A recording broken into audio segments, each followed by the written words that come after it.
Yes, guess who's back at 5:35 on a Monday? Well, your voice is non-disclosure to me. That's 1998 also. Oh, sorry. Yes, it's the Morning Musers, Giorgio Jr. and Gordo back from summer vacation, the longest summer vacation we've ever taken in the 30 years of doing this show.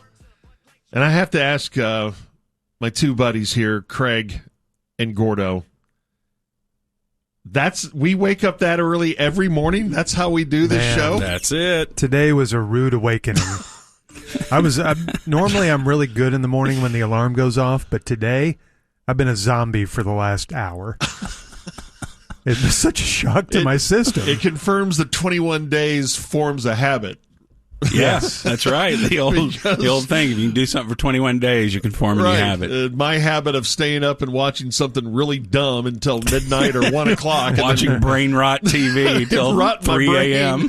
till after midnight, eating something I probably shouldn't, and then waking up at 8 or 9. Whole bag of chips. The family size. Whole bag. You ate the value size chips?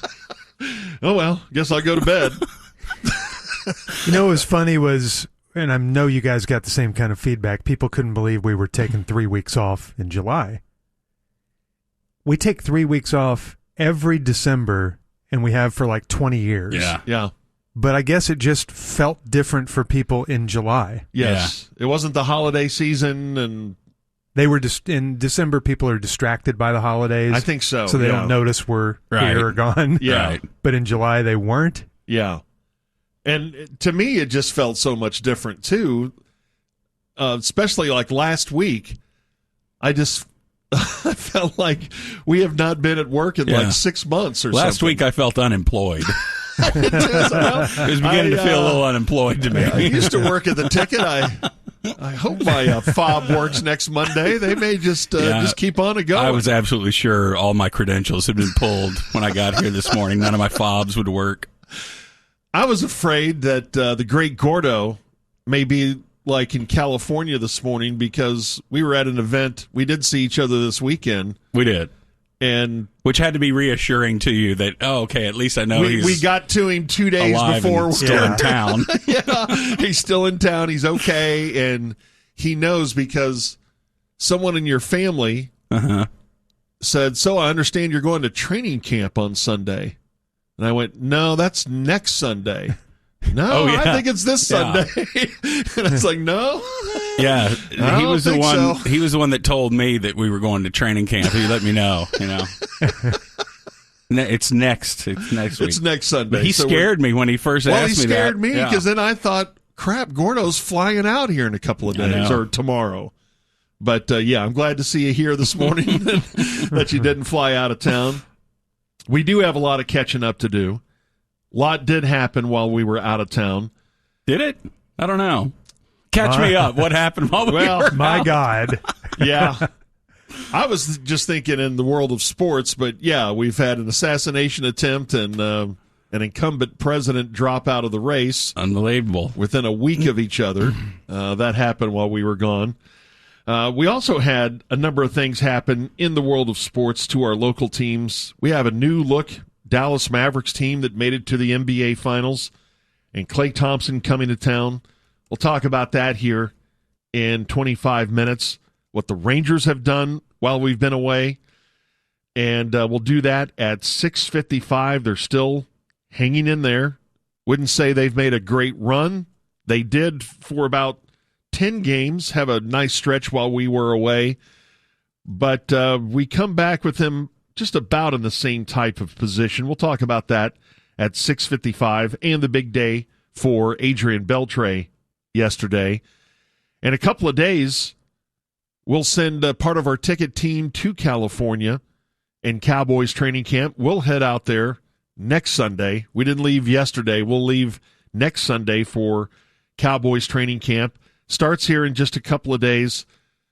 Why this is a huge training camp for the Cowboys coming up at 7:50. David Moore from the Dallas Morning News, Sports Day DFW, a ranch reporter. He is already in California, and we'll talk to David at 9:35. Tell you about some of the highlights from my vacation at 8:15, and we'll talk about the Open. What we used to call the British Open, but they're so haughty now we just have to refer to it as the Open. Oh. And the second major win of the season for Xander Schauffele, his second major, and it happens within just a matter of weeks from when he won the PGA Championship. He has had an incredible year and now heads off to the Olympics to try to defend his gold medal.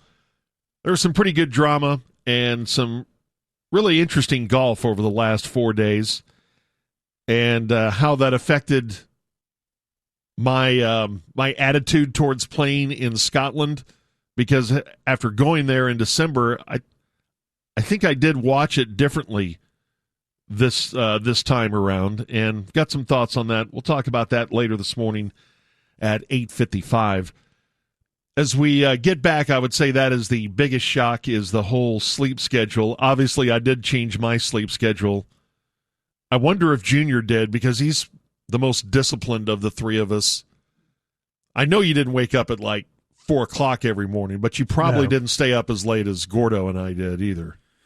No, and our schedule is still mostly determined by our daughter, who gets up at the same time every day, roughly 7 a.m. Mm-hmm. So on vacation, we would get up a little ahead of that just to have coffee and a little downtime before the tornado Before the storm starts. running through the house. Yeah, so probably, I would say 6 to 6:15 every day. You know, so that's an extra couple of hours of sleep. Yeah. And then going to bed every night around 10. I will say that extra week, and I guess it's similar to when we take the long break at the holiday season, I do feel like I have been maybe asleep for the last 3 weeks. I do feel rested, like I've actually had back-to-back nights of good sleep for first time in, 6 months. Maybe that takes 21 days, too, to form. And I wasn't up every night eating a bag of chips, watching brain rot TV till 1 o'clock. I did spend some nights like that. And ending up shirtless in the kitchen, grazing at 3 a.m. Yeah, I didn't have any nights like that. There's nothing that makes you feel less squared away than when it's 3 or 4 a.m. and you're shirtless in a kitchen eating a meal over a counter. Right. Late night run through Whataburger. Shoveling it in. You know that every one of these is a poor caloric choice. It's terrible, but this time of night. But it has to happen.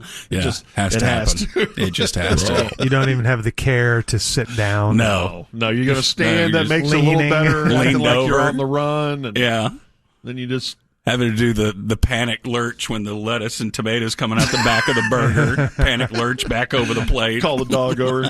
Maybe he'll eat it if there's mustard on it. I don't know. Eat that. Yeah, no night like that. But had a great time, though, as I'll detail at 8:15. Spent a lot of time with family members. Had a friend come in town that I've only seen a couple of times since high school, and we've reconnected over the last few months or so, and he and I had a what's great her time. name? Oh, him. Sounded like it was romantic. We hadn't seen each other in so long, and yet we just seemed to pick up right where we left off. To slam deliciously. Yeah, there was none of that, but that was fun. Had a really good vacation, so thanks for all those who filled in for us. Sean and Mino and Elf, Sod, Zach Barnett. Am I leaving anybody out, Daddy? Me. And you filled in? Way to go, George. Well, leaving out Daddy. Leaving out the guy you're asking for information. We've been out of town. He just unblocked my number yesterday, so, I mean. Yeah. Daddy's been trying to connect for the last 3 weeks and hadn't been able to. But, yeah, good to see you guys again. Tyler, Daddy, Ryan. And all Tyler. Good. And Tyler and Stevie. And hey guys. Aretha. Okay, that was 1998. No, I think that was 2006. Oh, sorry. That was still 20 years ago or so, as we continued to live in drops from 20 or 25 years ago. All right, I was going through my notes of things we were going to talk about on the show before vacation, and I found this note that's really kind of odd that I didn't air before we went on vacation, but I'll tell you a brush with, I think, greatness next. Okay, this is kind of a weird story, and it happened a while back, and I just haven't talked about it. I've been meaning to tell you guys this story. This was the day of Jub Jam in late May, so it was May 30th, right? Something. Sounds May 30th, good. May 31st. And it was the Friday of Jub Jam, and I was leaving the Stadler Hotel, headed to the Longhorn Ballroom, riding down in an elevator.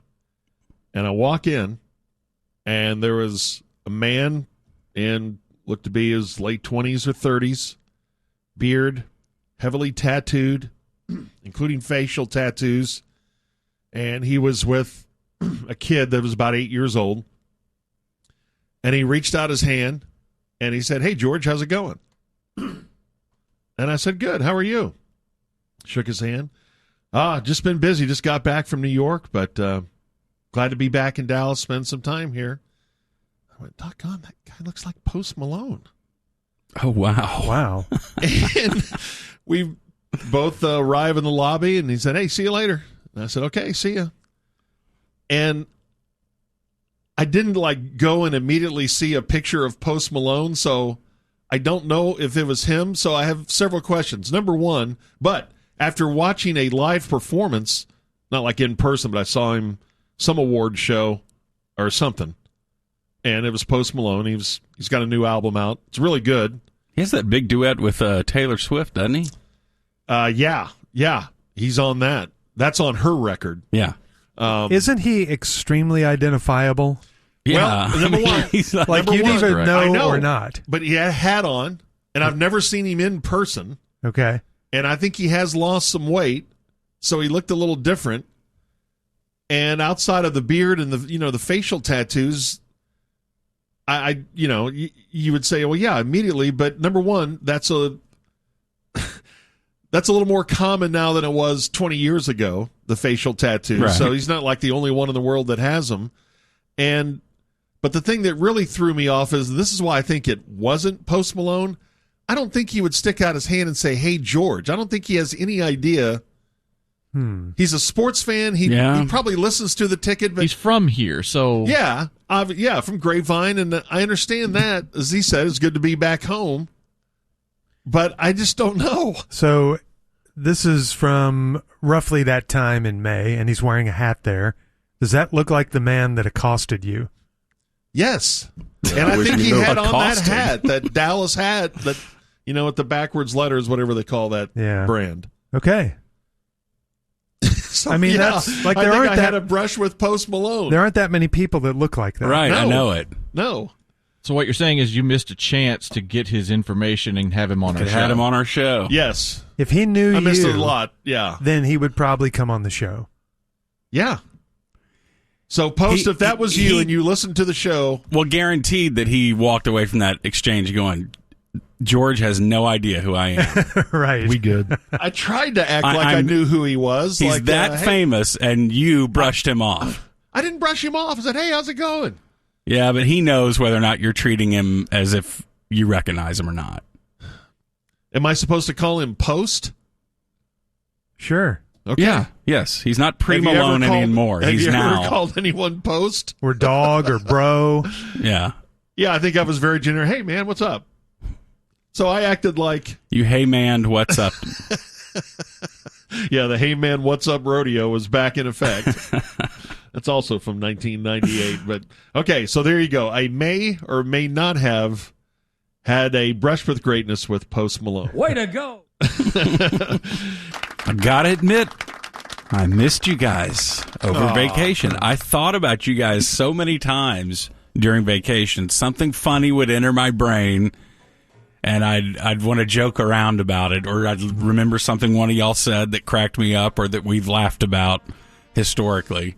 I thought about you too, both of you, and you in particular, Gordo, and I'll tell you more about that at 8:15 on a new TV show that my kids got me started on. Uh-oh. That is right up your alley. And I don't know if you've talked about it yet. Either one of you. 8:15. Hold on, I'm going to write that down today. Down. Yeah, Put that down. I'm going to make that. I'm going to make an appointment to be with this radio station. I missed you guys too, and we did text from time to time when something funny would happen, or we'd text the three of us. Would text pictures, in particular, back and forth of something crazy that we saw over the break. I had crazy. Despite the fact that we took a nice, long summer vacation here, I had the least vacation-y vacation ever. It seemed like I was just working nonstop, just manual labor projects. I was trying to get the Muser bunker. I had to take down all the broadcast equipment because a new tenant. Uh-oh. Yeah, so they were like, "Hey, you got to get your stuff out of here." So I was like, okay, they didn't want to use the Comrex? No, they didn't. They didn't need the full broadcast setup. So I had to move all that. But as I was, and I do the lawn care at that facility because of bunker tortoise that I found. Mm-hmm. So I do it so they don't have a crew do it and just mow right over the tortoise. Because those lawn crews, when they get going, if you ever see some dude on a zero turn, you think he cares about anything that's in front of him? He'll shred anything in front of him. I always go down there when I do have a lawn crew out front and just sprinkle documents that I needed shredded just in front of the thing. That as would he be a moves good along. way to shred. Double duty lawn care and document security company. Boy, that's not a bad idea. Hey, we'll cut your yard and we'll shred your documents. And mulch your documents at the same time. But I was out there doing the lawn, and I think I saw a murder hornet.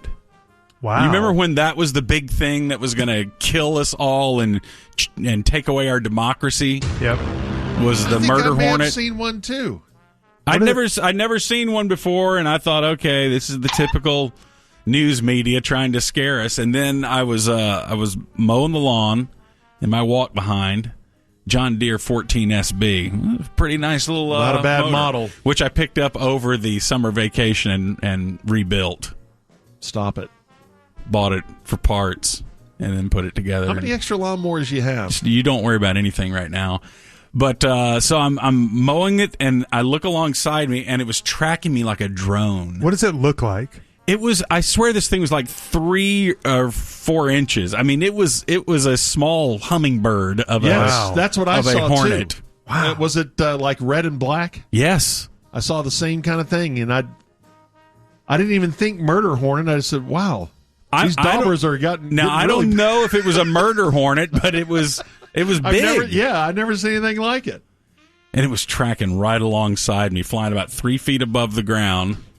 Right at about my, knee thigh level, and it was watching my movements, and it wanted me to know that it was there and aware of me. The one I saw was crawling on the ground, and I thought about stomping on it, but what if I missed?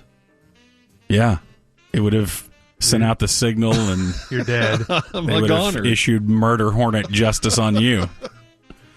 So I saw that. So there has been a spotting of a murder hornet in Texas. Is that what it looked like right there? No. Yeah, that's murder hornet. Huh? That looks more like a tiger. Yeah. What I saw had like a red and black. I don't know. That looks pretty familiar, except mine, I think, was longer bodied than that. This is I have no sense of scale there. Orange and black? Yeah. Maybe we saw something that was worse than a murder hornet. What's worse than a murder hornet? A double murder hornet. You can't get worse than that. Yeah, I guess it would be a mass murder hornet, right? That's what you'd call it? Ones that are bigger than that. So I saw that. So I had a spotting of live action out there. That is live action. Had several run-ins with possums over vacation, including one that is so cute. I've seen it a couple times now. It's like it's not a baby possum, but it's a young one. I don't know if a possum can be cute. This one is. It's totally snowy white, Giorgio. So it's this completely white possum with these black ears. And it has like almost a cute little Mickey Mouse cartoon face. Yeah, but if he shows those rat teeth, it kind of throws the cuteness. Yeah, when they off. go demon on you. They switch from cute to demon real quick. So I saw that. Saw a bobcat in the middle of the day. That's got to be a bad sign, right? Wow.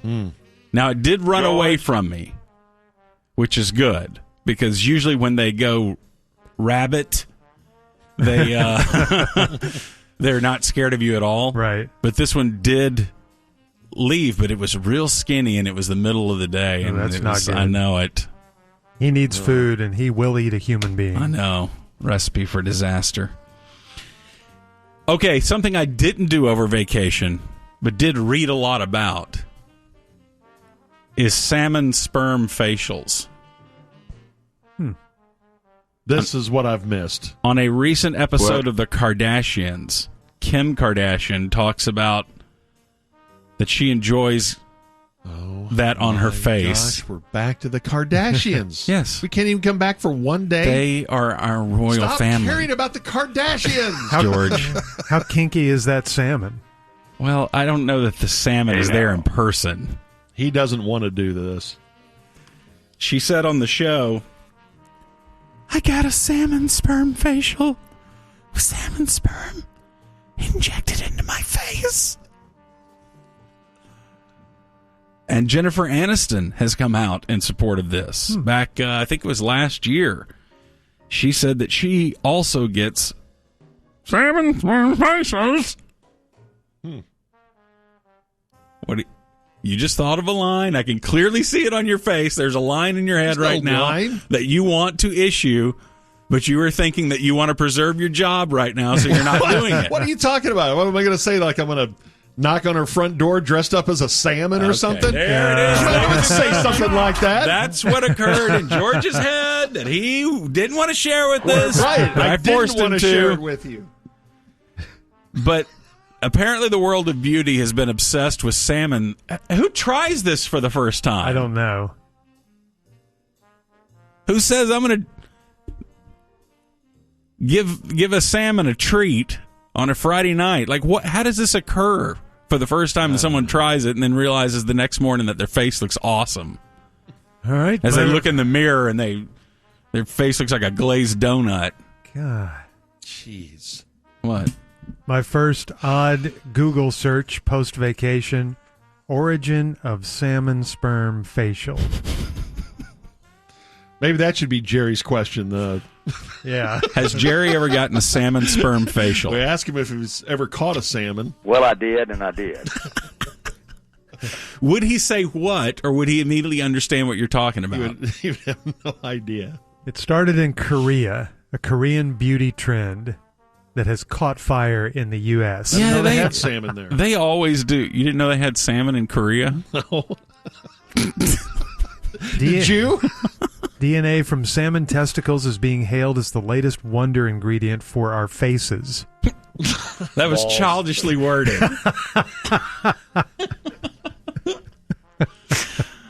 Seems Yeah. impossible. And they say there's something to it. Like, scientists have said it's awesome.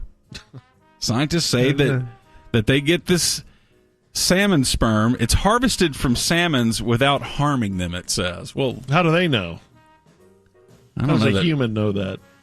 I don't know if the salmon's complaining. You think that they're all upset? They get to hover over Jennifer Aniston? I mean, they're not complaining. Salmon testicles.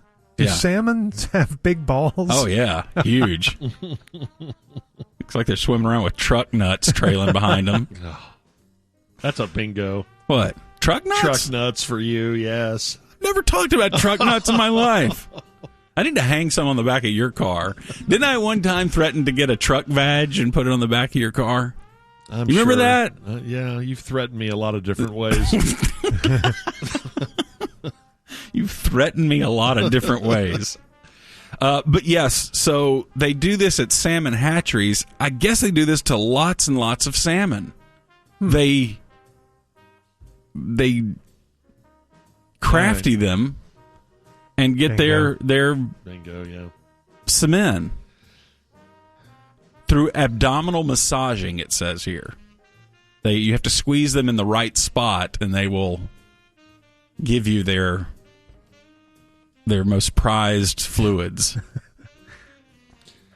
Hey, it says several P1s say what we saw was a giant cicada killer. So wait, the cicadas and cicada killers emerge in the same cycles? I You know, guess. there's Because we're in a supposed to be a super big year. cicada event, right? I think so, yeah. It's when the 13-year cicadas and the 17-year cicadas sync up. Mm-hmm. And the cicada killers come out, too. I guess so. Boy, I was at an event on Saturday, same one you guys were at, and outside, and one of my friends, a cicada, comes down and dive bombs and lands right on her neck, and she freaks out and tears through and knocks over about 12 cocktail tables and buzzing. Oh my gosh. All hell broke loose all of a sudden. It was such abrupt chaos. And they are creepy cicadas, all big, and I swear half of them die so quickly. Yeah. Have you guys noticed the cicada bodies laying around Everywhere? Maybe that's the cicada killers at work.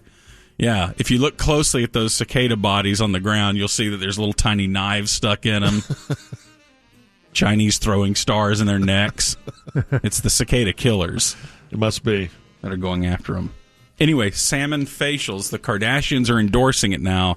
So maybe the three of us, a show this week, I'll have a beautician come in and give us all salmon facials, and we'll sit here doing the show. Nobody outside of Jennifer Aniston or any of the Kardashians have time for that. We do. I'll do it. Would you let them spackle it onto your face? Spackle is a bingo. You're saying that I use the verb spackle more than the average American. Yes. For 30 years now, I've heard you work spackle into almost every sentence. Oh my gosh, that's ridiculous. He's about right. That's ridiculous. The end. Good Lord, so much S happened while we were gone. Unbelievable. Of course, we haven't even had a chance to talk about the assassination attempt and that craziness that went on. And then, I mean, that alone in an election season would have made this unbelievable and amazing, right? Yeah. That this occurred modern day. And then now, yesterday, as we're all sitting down around the middle of the day, and then we all start getting these alerts that Biden has dropped out of the race. The incumbent president, this close to their convention, drops out of the race. Not since LBJ in '68. Yeah, but I don't even think did he even campaign at all, or did he announce really early on that he was not going to seek re-election? It was before the convention. Yeah, well before. Because RFK was going to be the candidate. Yeah. And then they had to scramble after that happened. But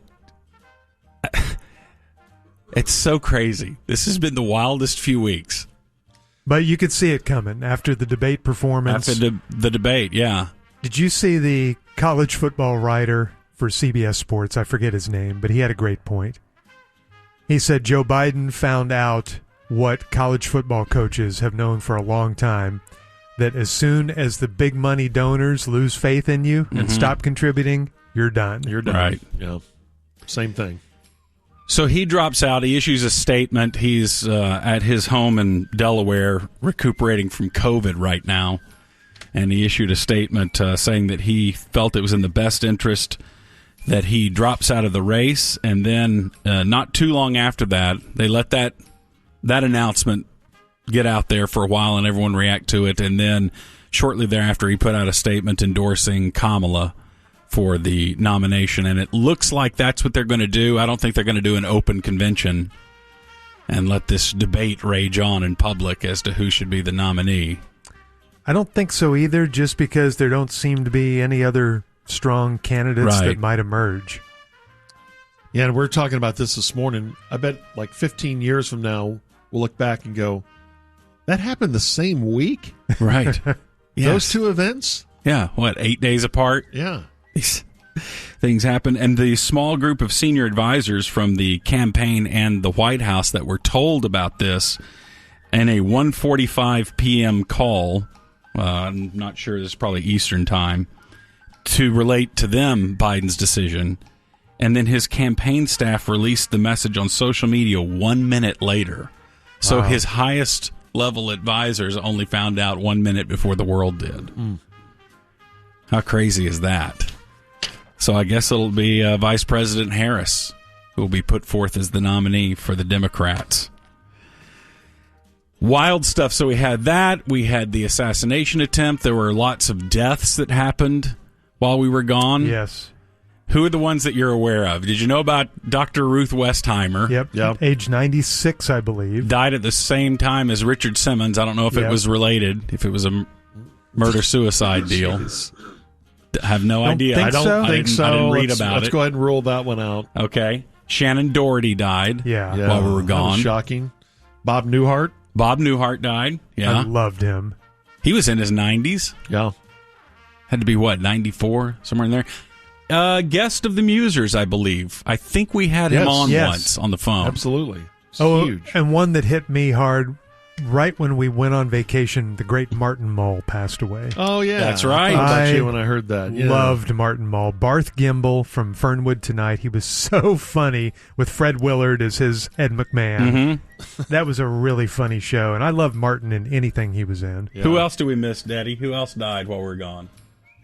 Give me a second. I'll go back and look. There was a long list. We had like a weekend when there were like 4. Mm-hmm. The same weekend of the assassination attempt, we had like 4 celebrity deaths that weekend. Jeez. So that all happened. Anything else big happen? Did another war break out? Another one? Not that I know of. Okay. All right, good. There was a fire that broke out early Friday evening at First Baptist Dallas, downtown here in Dallas. Yeah, that was a huge fire. And that's a historic building. I think it was built in the 1890s, somewhere in there. And their secondary chapel, I think, caught on fire, and the smoke could be seen from all the way at White Rock Lake. I think it got to three alarms. 4, I think. 4 alarms, okay. Yeah. And but of course it took them a while to get it contained. They did. Thankfully, no one was injured. And this was, I think, shortly after Vacation Bible School had ended. They'd had like 2,000 kids in the building, I guess, earlier that day. Wow. So, thank goodness they got that under control. Shelley Duvall was another one. Damage. Oh, yes, Shelley Duvall. Yeah, that was a big one. The Shining. Shelley Duvall, The Shining. Did she always kind of creep you out? Was it just because she was in The Shining that she creeped you out? Is her portrayal of Olive Oil, did that creep you out? Yeah. To Robin Williams' Popeye. She was a Texan, or lived in Texas, Shelley Duvall. Remember, she was on Dr. Phil and clearly exhibiting symptoms of mental illness. And Dr. Phil was slapping her in the face. Get real. Wake up. Okay, he didn't slap her to what's in the going face. on, to everything. She was born in Fort Worth, and she died in Blanco. Yeah. See there? Told you. Texan. Hollywood royalty. Shelley Duvall. Okay. What? You thought about disagreeing with it, but you thought, well, what's the point? She has passed, and is very sad. Yes. Very sad.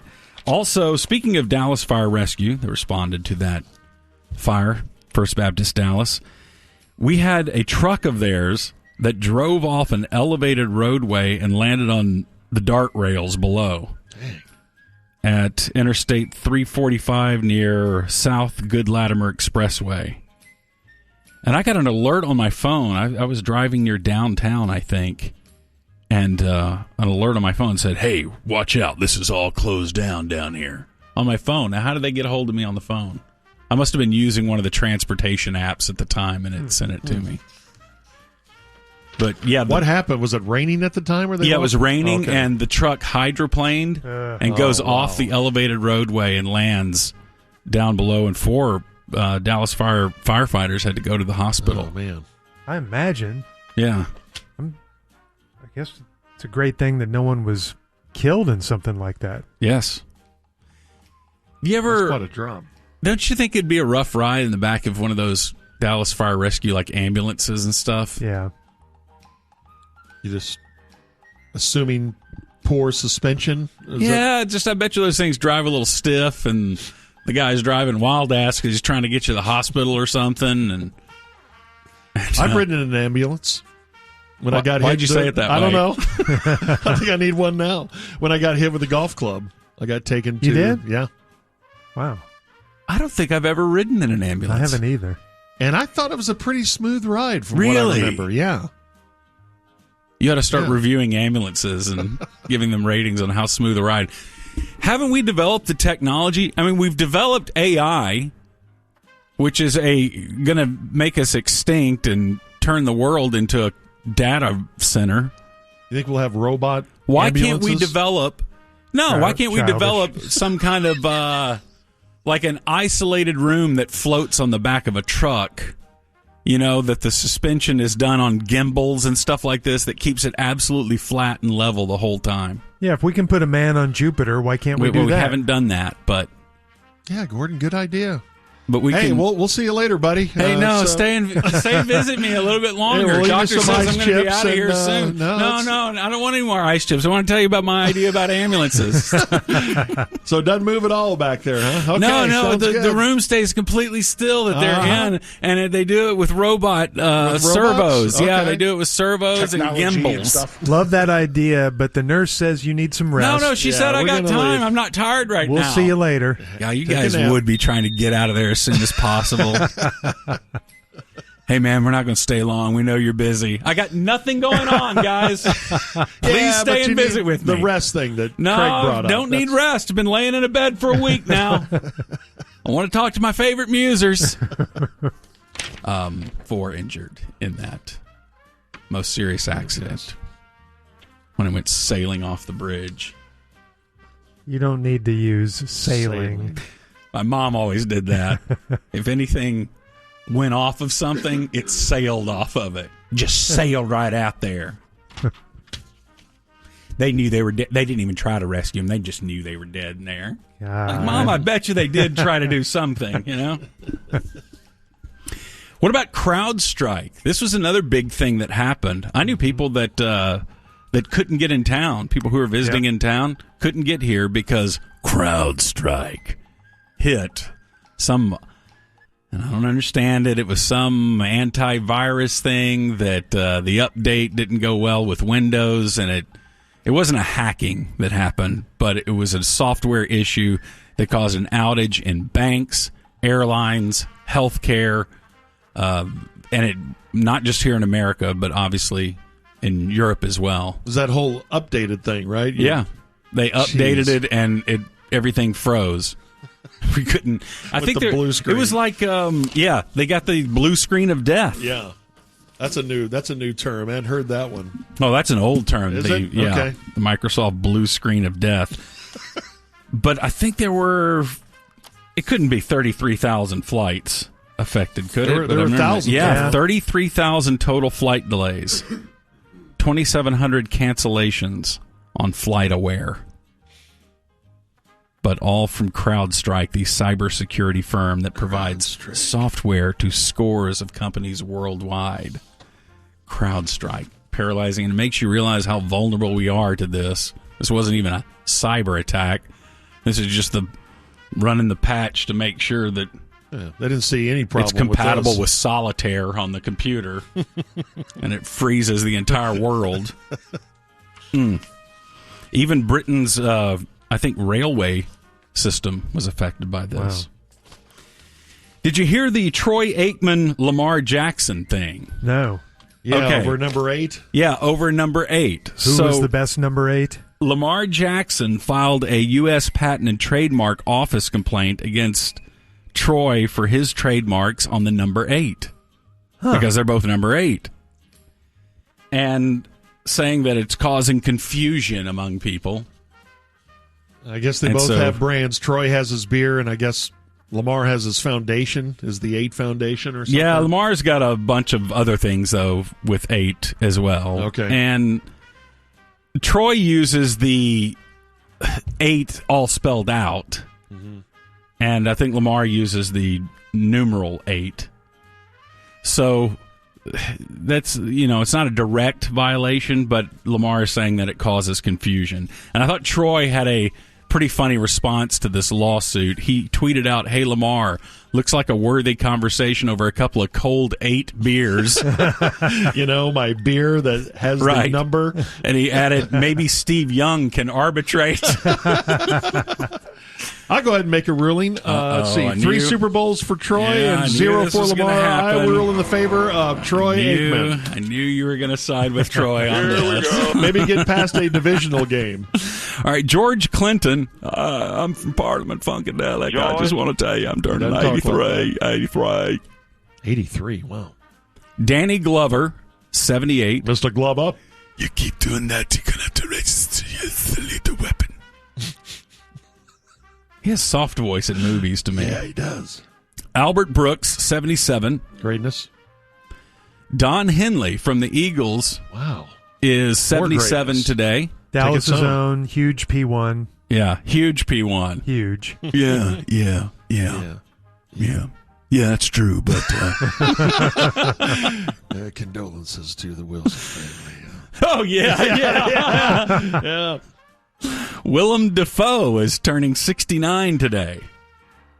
Some greatness to him. Yeah, I was telling someone recently, it's pretty amazing that as an older actor, Willem Dafoe, of all people, is still making really relevant and highly praised movies. Yeah.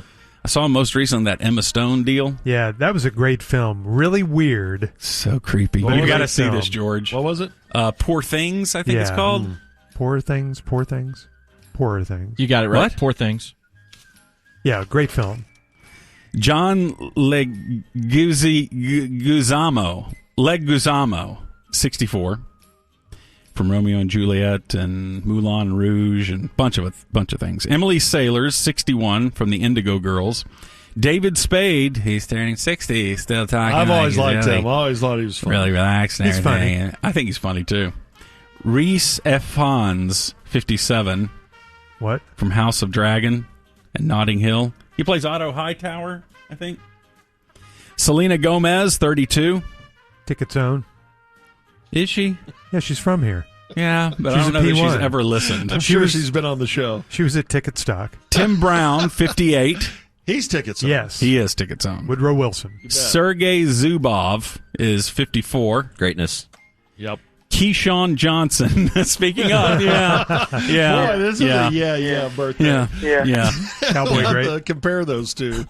Yeah, so Keyshawn and Don Henley share a birthday, and they both to us on a ticket. Moments on the hard line. Yeah.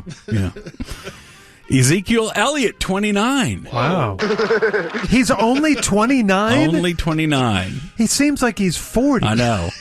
God, he's only 29. In my mind, he's been out of the league for 12 years. Wow. He may be starting this year. Probably will be. Jason Robertson is 25. More greatness. And you're up to date. Get the State Podcast daily at patreon.com/sportsgreek. Some vacation stories from Giorgio. Yeah, nothing really exotic. We didn't go to any sort of locale that we've never been before, but I had an awesome vacation. As I've told anyone who's asked, it's been very restful, got a lot of sleep, but also had just a lot of good time to visit with friends and close family members. As you get older, you cherish those times more. And we started the vacation way back in June on my birthday. And right after my birthday is my sister's birthday on July 1st. My dad's birthday, as we were growing up, was July 4th. So we always had that group of birthdays in late June and early July. My brother was June 19th.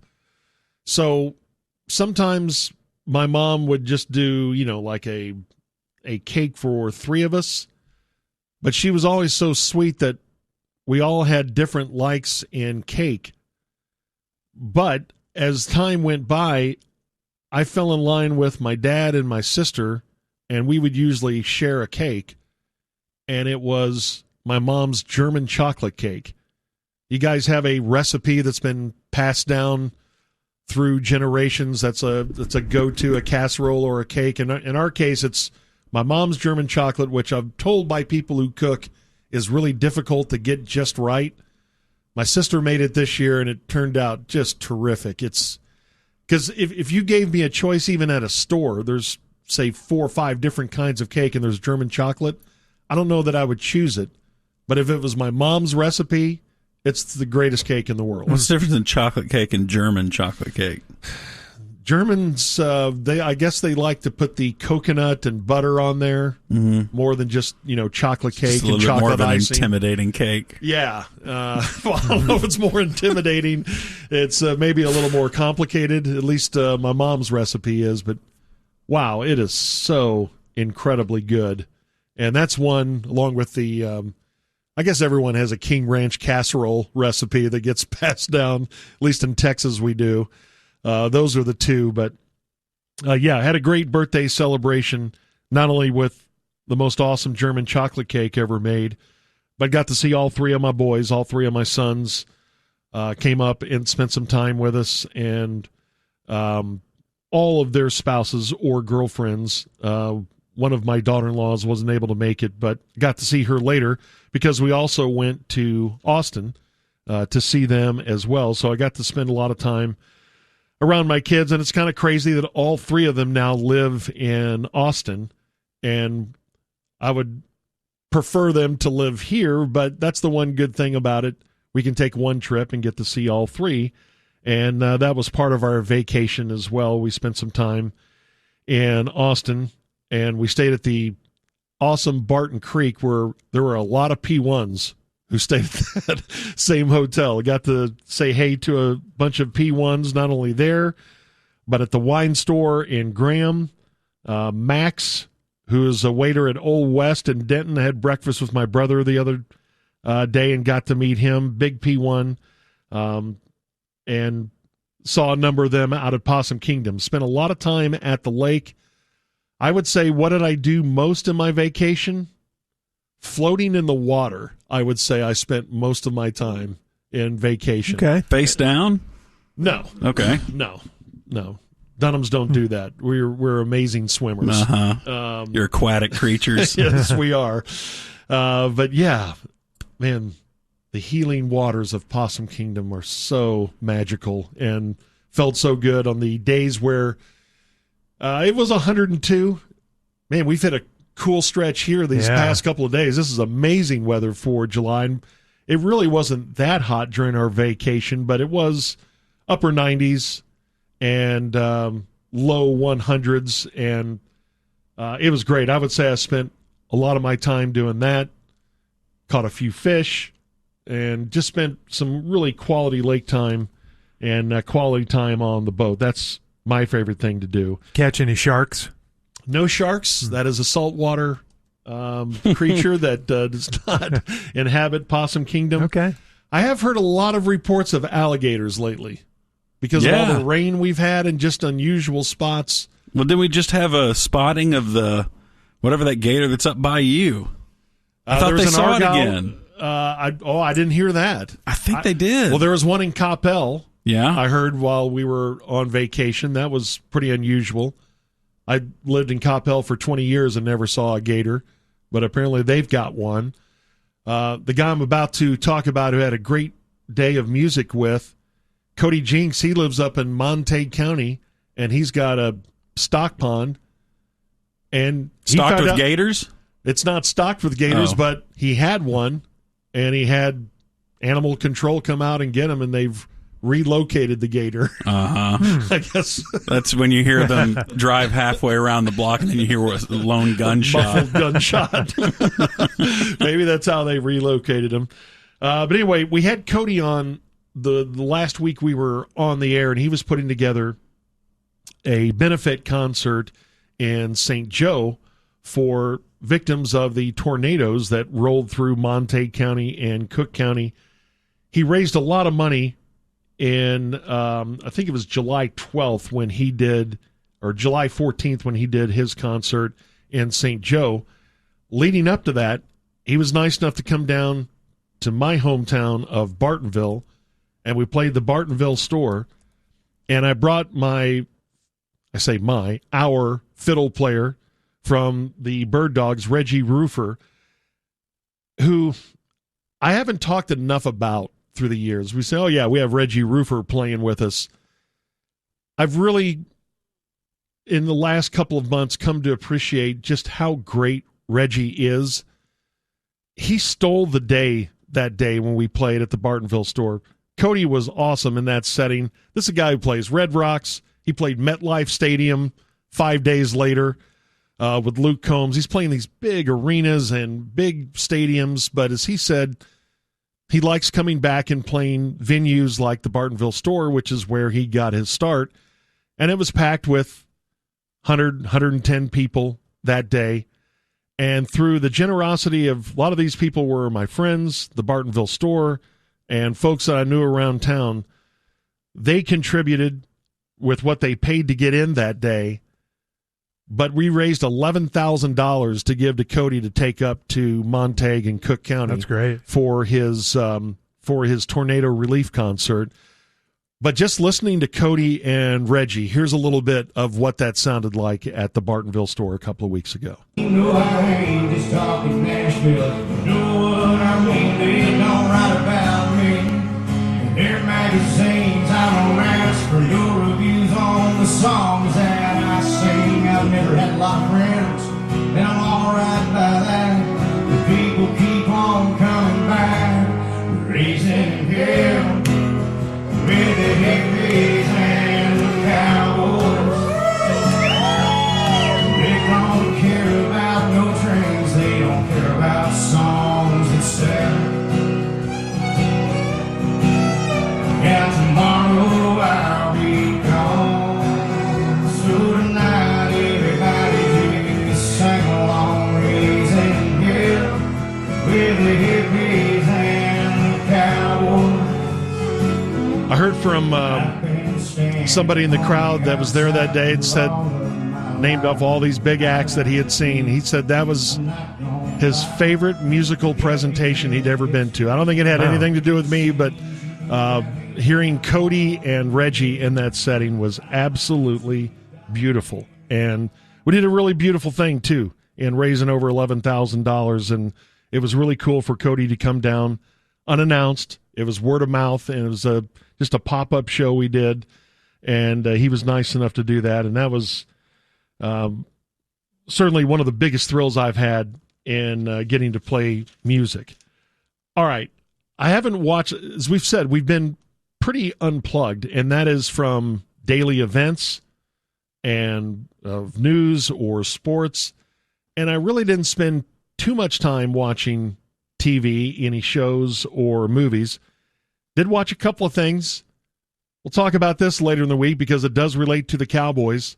I highly recommend Off-Season Hard Knocks with the Giants. Okay. Really good stuff of behind-the-scenes front office talk about how to handle free agency in the draft. It's really, really good. They're going to put it together this year? I don't know. Watch out for those Giants. I don't know, but you know what?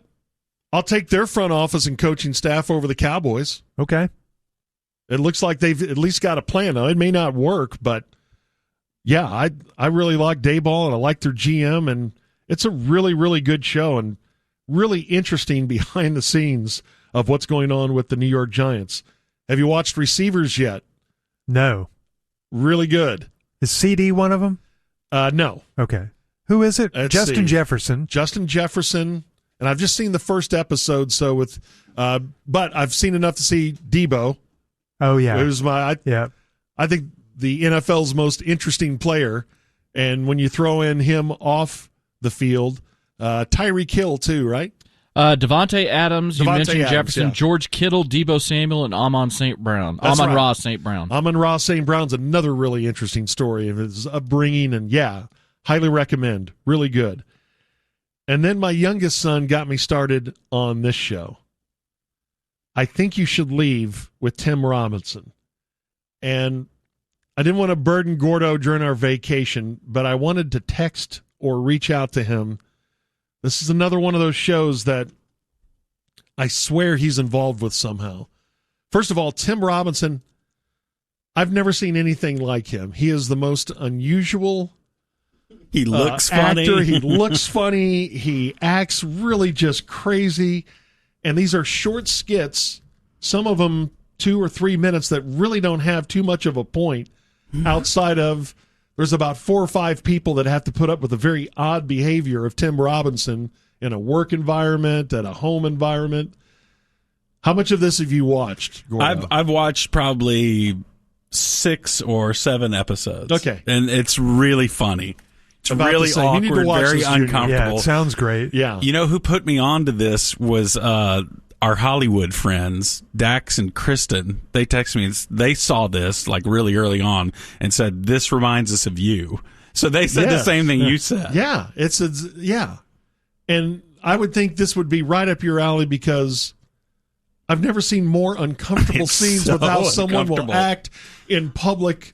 The one where he goes to the drive-thru and tries to pay it forward, and then he floors it and drives around and tries to get back to place a huge order for the person back behind him. That was his scheme to try to get it to make out on I need this deal. 47 burritos, and he orders, and he tries to cut that woman off. Just, I'm doing something here.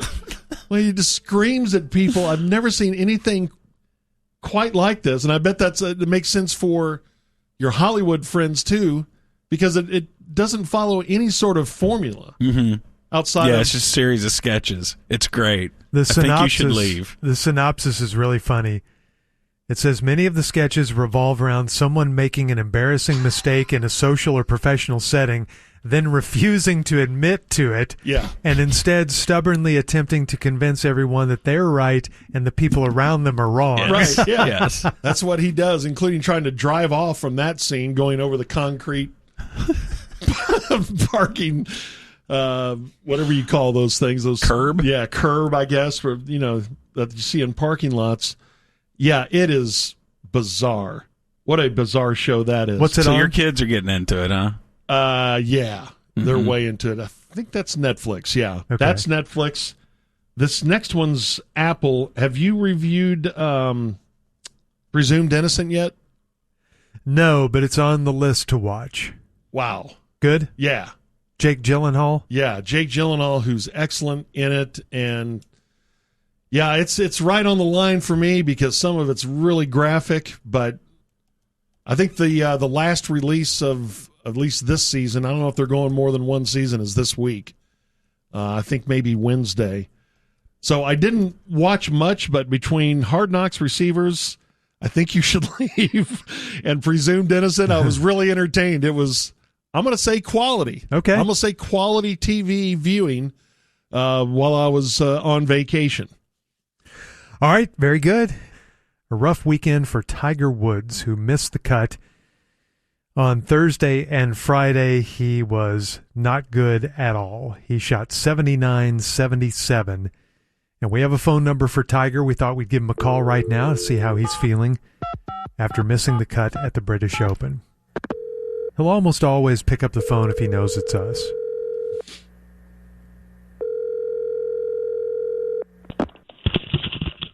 Hello. Tiger? Hi, Musers. Hey. Fast. How's it going? How are y'all doing this morning? Probably better than me. Yeah, you had a rough time at the British Open, didn't you? Tough weekend for me. Yeah, I know. I just been depressed all weekend because I didn't do so well at the British Open. Can't believe I sucked at that stupid limey Open. Well, and because of that, some are wondering if you're going to show up at majors next year. George, come on, man. I haven't showed up at a major since I won the Masters, really. Well, yeah, and I have heard that you say you're going to keep trying, right? You're not going to give up. I pretty much gave up a few years ago, too. Gave up? Yeah, look at me. I don't know. I can't play golf anymore, and that's kind of bad for a golfer. Yeah, it is. I've eaten 3 bowls of ice cream and 2 bowls of Ambien already this morning. Oh, no. Sorry for me. That Ambien. Sorry for me. Yeah, what did I shot like what? 14 over in 2 days? Yeah. Missed the cut. Yeah. Yeah. Speaking of missing the cut, I miss Erica Herman. But that's if you add one letter to cut. Okay, All right. Tiger. I mean, she was tough to get along with, but she let me touch her boobies. Okay. She let me touch her boobies. Well, that And another time, she let me put her hair in a ponytail. It was so sexy. We touched butts. Yeah, go ahead, George. Touch butts. No, I was going to say that Royal Troon, it's tough, and the weather conditions, they were tough. No kidding. Did you guys know that they had, like, hidden bunkers in the fairway at that place? Yeah. You should have known that, too. Yeah. So unfair. Hidden bunkers should be reserved for 1945 Germany, not Troon, Scotland. Good Lord, I think I hit it safely in the middle of the fairway, and all of a sudden I'm digging the ball out of a frickin' ocean side. It's unbelievable. That's just part of links golf. Yeah, I know. That links golf, they need to do away with that. That's Well, it's been around for centuries. It's kind of how the game started. Yeah, I don't know why they started doing this links golf all of a sudden. No, they've been doing it for a while. So Xander Schauffele, okay, finally Hey. wins 2. Oh, big deal. 2 in the same year. So what? I won 2 majors before I even started playing golf, practically. You know who I really wish had been there in Scotland Huh. to see me lose Who would that be? the Limey Open? Bernard.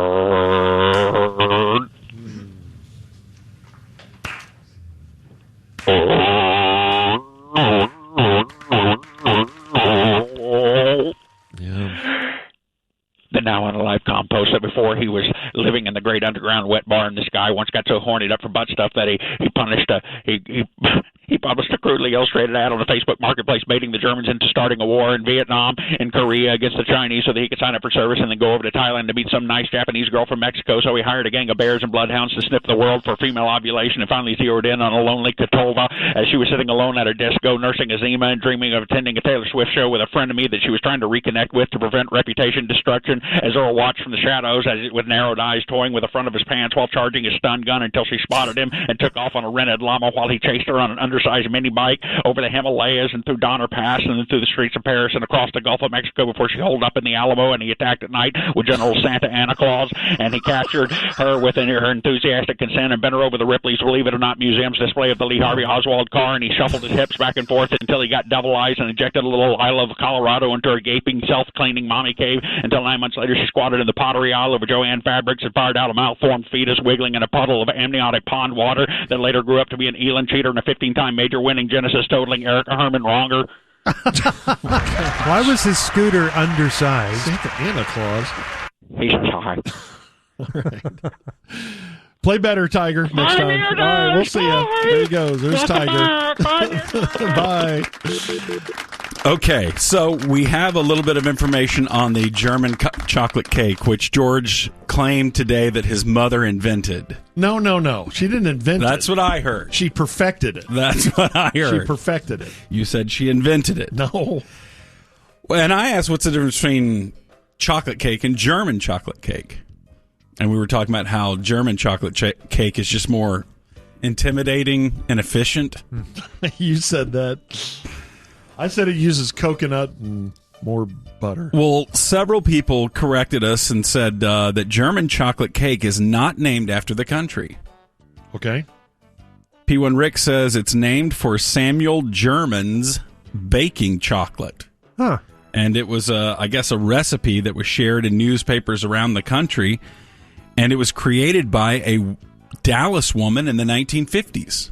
That's my parents moved to Dallas in the 1950s. So maybe your mother did invent German chocolate cake. And it had nothing to do with, that guy who does the guy is always, that guy. Daniel says, Gordon, on Willem Dafoe's birthday, and for those of you that joined us at 7:15 during our award-winning news segment that we do every day at that time, we told you it was Willem Dafoe's birthday. But Daniel says that Willem has a brother. First of all, his name should be William. Yes. We need to acknowledge that. Yes. That Willem has a brother that's an attorney here in Dallas. Really? Willem Dafoe's brother works here in Dallas. Wow. Yeah. So he's probably listening to us right now.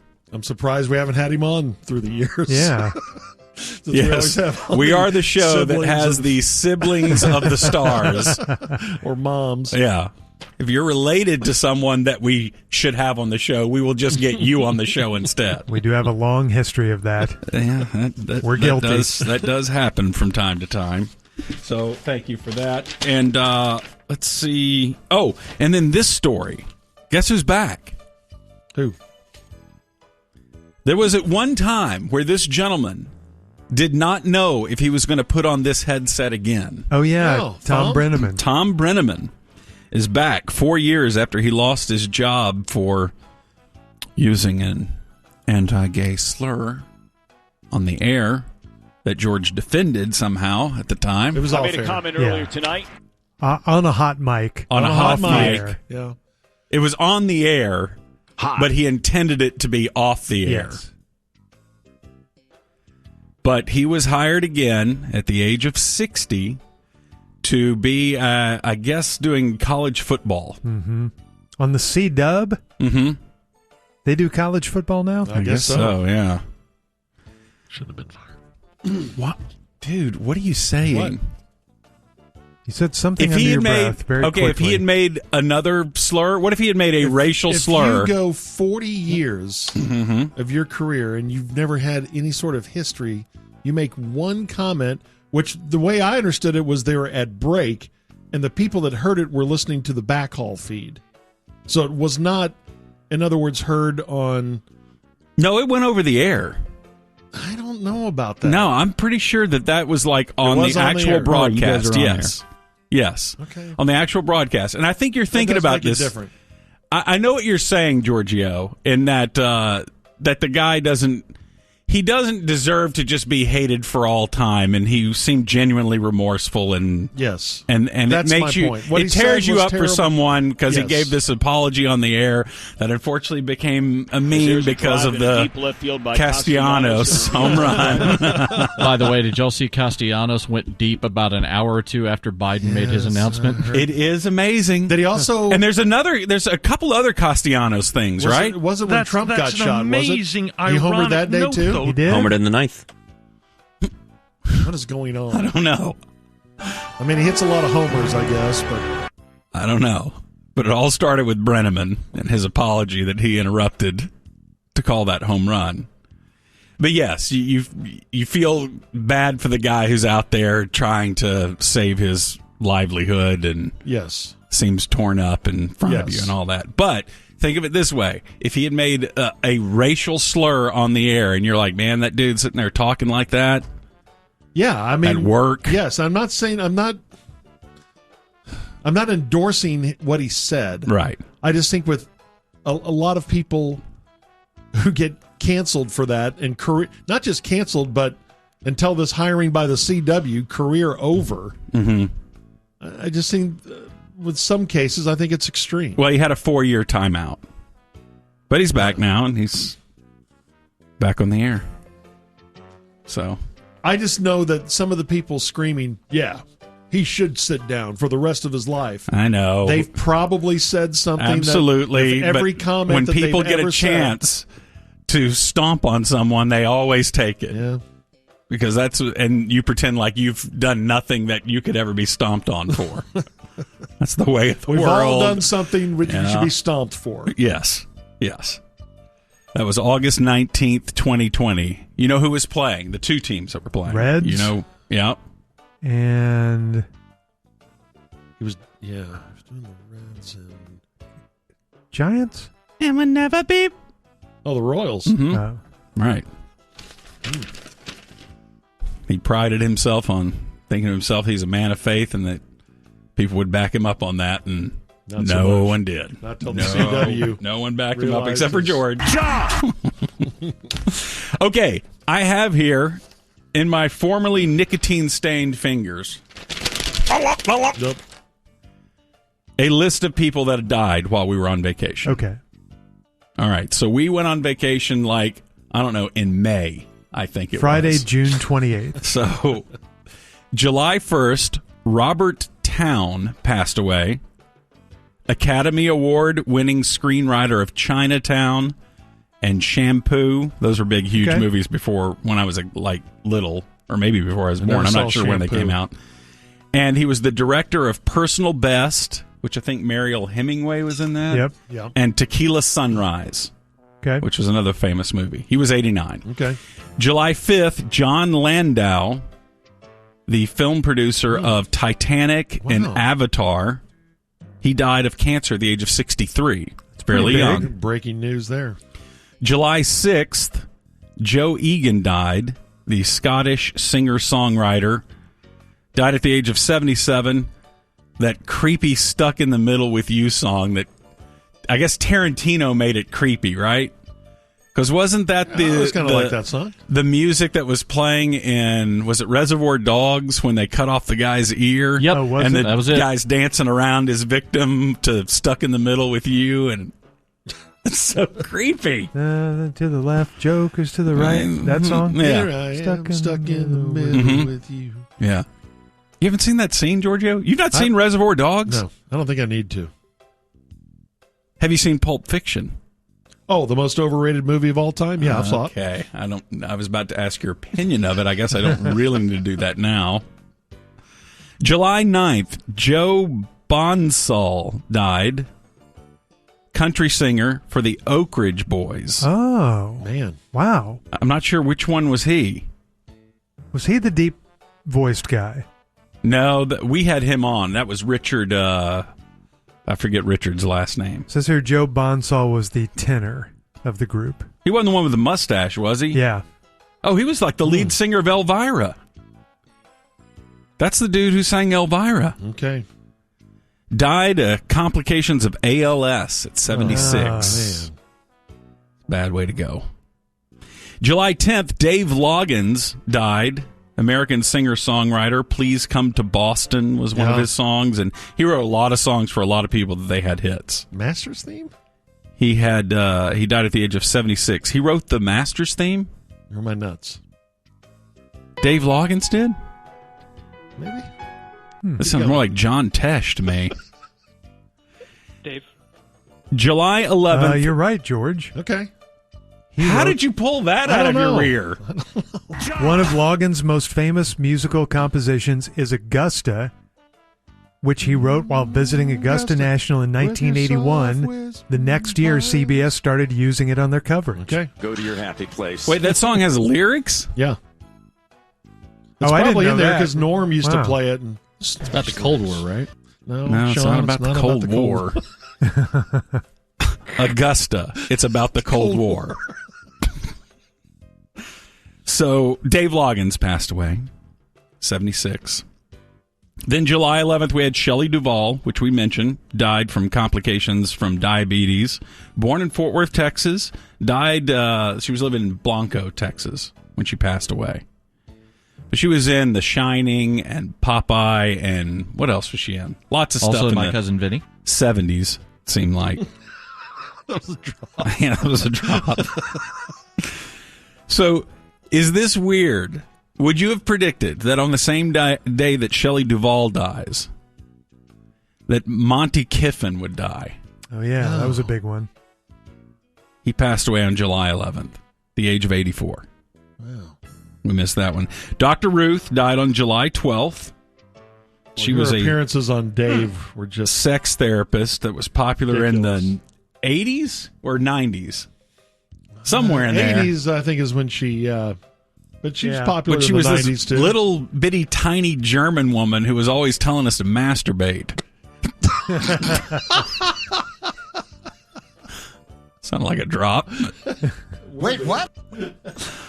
Then the next day, Richard Simmons died on July 13th at the age of 76. And wasn't it just like last week he was telling us, issuing tweets saying, I'm fine. All these rumors of my death and sickness are exaggerated. So what exactly happened with him over the last 10 years? What do you mean? His wheels fell off. Yeah, it just seemed like his wheels fell off. There was the whole...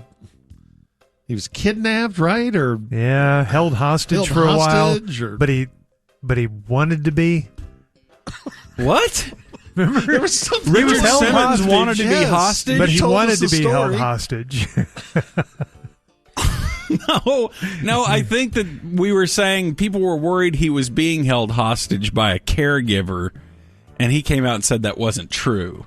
He didn't come out and say, I want to be held hostage. Well, he said it wasn't true because he wanted to be. No, you've got that so wrong. No, I don't think I do. I don't know what you're talking There was about. something weird about it. Also on July 13th, Shannon Doherty passed away, the actress from Beverly Hills 90210 and Charmed. Died of cancer at the age of 53.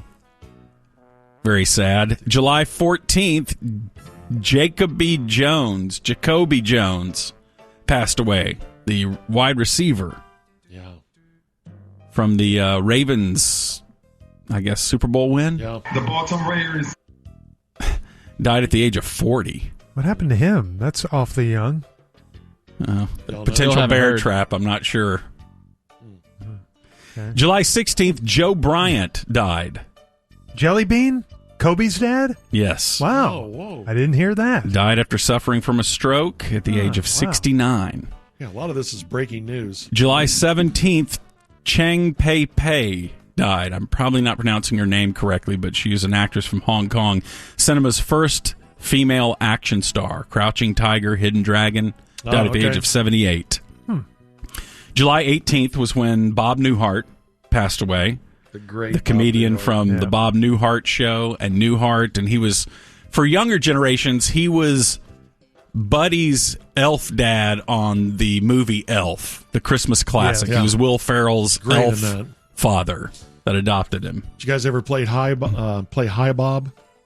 What is that? You take a drink every time someone says Hi Bob during the Newhart show. Wasn't that the first drinking game show? I mean, drinking, the old thing of you have to take a drink Yeah, every time something I think so. happens. Yeah.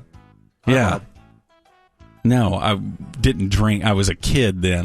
Wasn't going to be drinking, George, at that time. Then we also have Lou Dobbs that passed away That was on big. July Yeah. 18th. And I swear I looked at his Twitter feed like right after I heard he died, and he had tweeted like 3 hours before.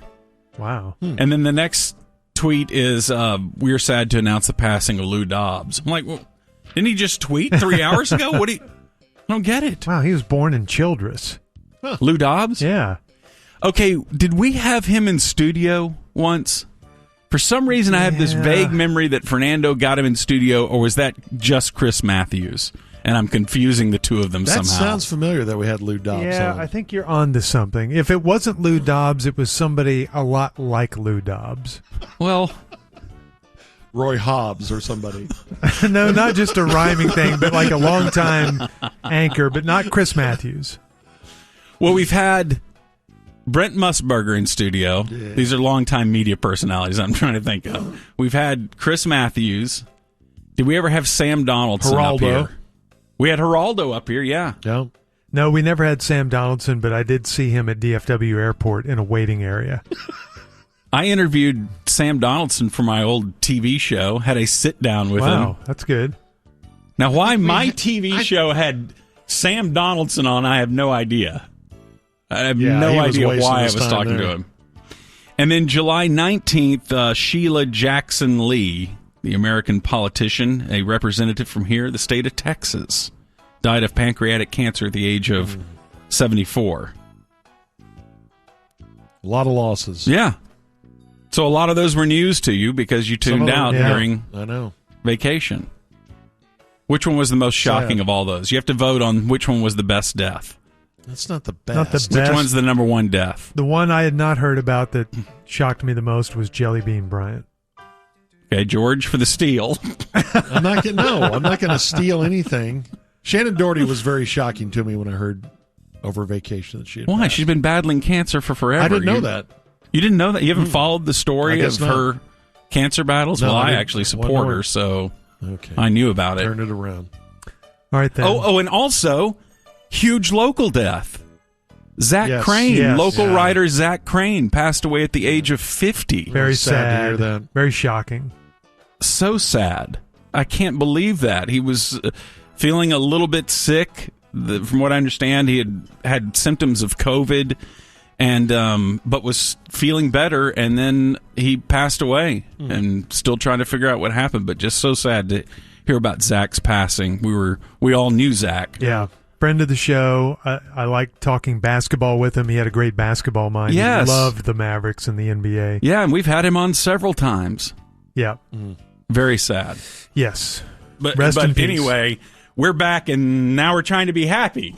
So Yes. I should have had a buffer story, and I'm sorry. Yeah. Anyway, here's Craig. That's Okay, nothing new. thanks. That's nothing new. Once again, The Ticket presents Why Today Doesn't Suck. I'll do this show, but I'm going to suck at it. And now, here are your hosts, Sean Bass and David Mino.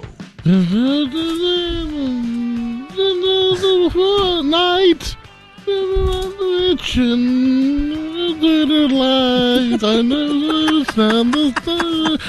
Remember it all too well. It's Taylor Swift doing just a sound keeps check. going. So beautiful, so beautiful. Thank you, EA. It's the sweet spot. Sean Bass, David Mino, and a 257 Ham of God. Thank you, Mino. Eatsy's Market and Bakery. GiveMeTheVid.com brings you Monty the Salmon King Montemere. That was EA wooing some Venezuelan MILF on that cruise. Trying to serenade her back into his room. Like a karaoke night, just pull out all the stops. EA after 2 beers. Awesome. Well, we say hello to the hard line. Corby, Dave. We're old friends. Hello. Corby. Dave. Hello. But no more DJ. We have Bob back. Bob. Hey now. Hey now. Not only that, DJ just left. Yeah, he's somehow on vacation again. How's that I wonder if he'll get diarrhea again. He's like the fourth Muser. I hear he's on a driving trip. He's caught in the rain trying to change a tire. work? Man. The perks of afternoon drive.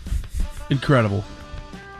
All right, let's get going. Today is Monday, July 22nd, the 204th day of 2024, 162 days left in the year. On this date in 1796, General Moses Cleveland founded Cleveland, Ohio. Well, It was originally spelled Cleveland with an extra A, and then their newspaper said that's just way too many letters. Like Too confusing. Like Cleve with an A in there, in the middle of Cleve. yeah, we It's like cleaver. Like beef. Yes, like beaver. Just like beef. Yes. The sales Beveland. We were going to be named Beveland. Yeah. A rusty cleave. Ew. They almost named it Hatchet Wound, Ohio. No, they never did. Not even close. But again, just too long for the newspaper. Yeah. But mark that. Right. Open roast beef sandwich, Ohio. You gotta get a head start on August's montage. I think we got a log jam to like November. We're going to be so far behind. You said log jam. We're just changing the format to that. On this date in 1933, Wiley Post completed the first solo flight around the world, taking 7 days and 19 hours. Is she a girl or is that a boy, man? If those are my only two options, I would go with boy man. All right. I don't know. Women like to fly back then, it seemed like. Were you thinking of Marky Post? Like who? No, Wiley. Is that a guy's name? The coyote? Yeah, I only know one. It's a coyote. He's a big wing. So, could go both ways. I'm sure there's a female Wiley out there. In this day and age, for sure. Yeah. No. Boy, that's such a catch-all start of every person These that joins on days. this segment. Yeah. Oh. No. Oh, Carmelo agrees. Not him. Yes. Me. Dr. Phil? And my brother. Yeah, we had to ignore the crossover weeks ago. Ray and Gay secede. On this date in 1991, police in Milwaukee arrested Jeffrey Dahmer. Oh, big day for him. Jeffrey Dahmer. Yeah. How many victims, Ham? 17? 17. There we go. Which one was the funniest? Definitely the one where he cut open his The head gay and then one? they gave him back. Gave him back? Yeah, the police gave the kid back to Dahmer, and then he killed him. After he cut his head open? And they were like, look, this guy in here cut my head open. Yeah. And Dahmer was like, oh, that's my boyfriend. The guy's like, no, he's not. He's trying to kill me. No! Yeah, the neighbors tried to talk the police out of it, but the police sided with Dahmer. Huh. And then Dahmer killed him. Yep. Well, that's on them. Would you have liked to see that uh-oh on their face? Dang it. We'll get him next time. On this date in 1992, Never do that again. Colombian drug lord Pablo Escobar escaped from his luxury prison near Medellin. Medellin. Oh, okay. Luxury prison. You know, he For probably Lin had a Manuel real nice setup back then. But now he's in Medellin. Supermax. He'll never get out. He's super dead. Medellin. As shown in the hit TV show Narcos. So is he like in the hole? Is he one of those? No, they're all. I mean, and if you're in Supermax, I was confusing him with Chapo?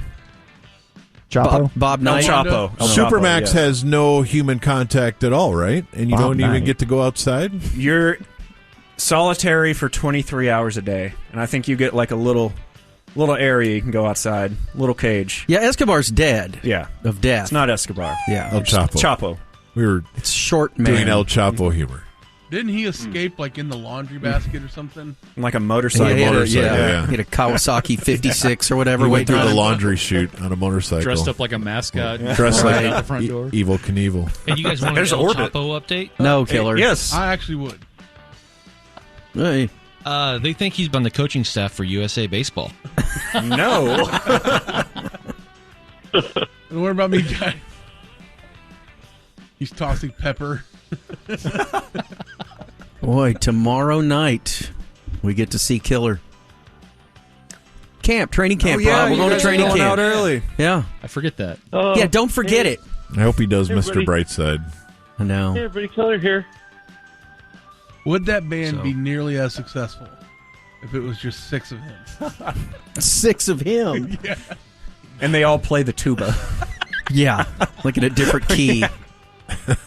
We got to find a tuba cover of Mr. Brightside. It has to be out. I'm sure we can find one.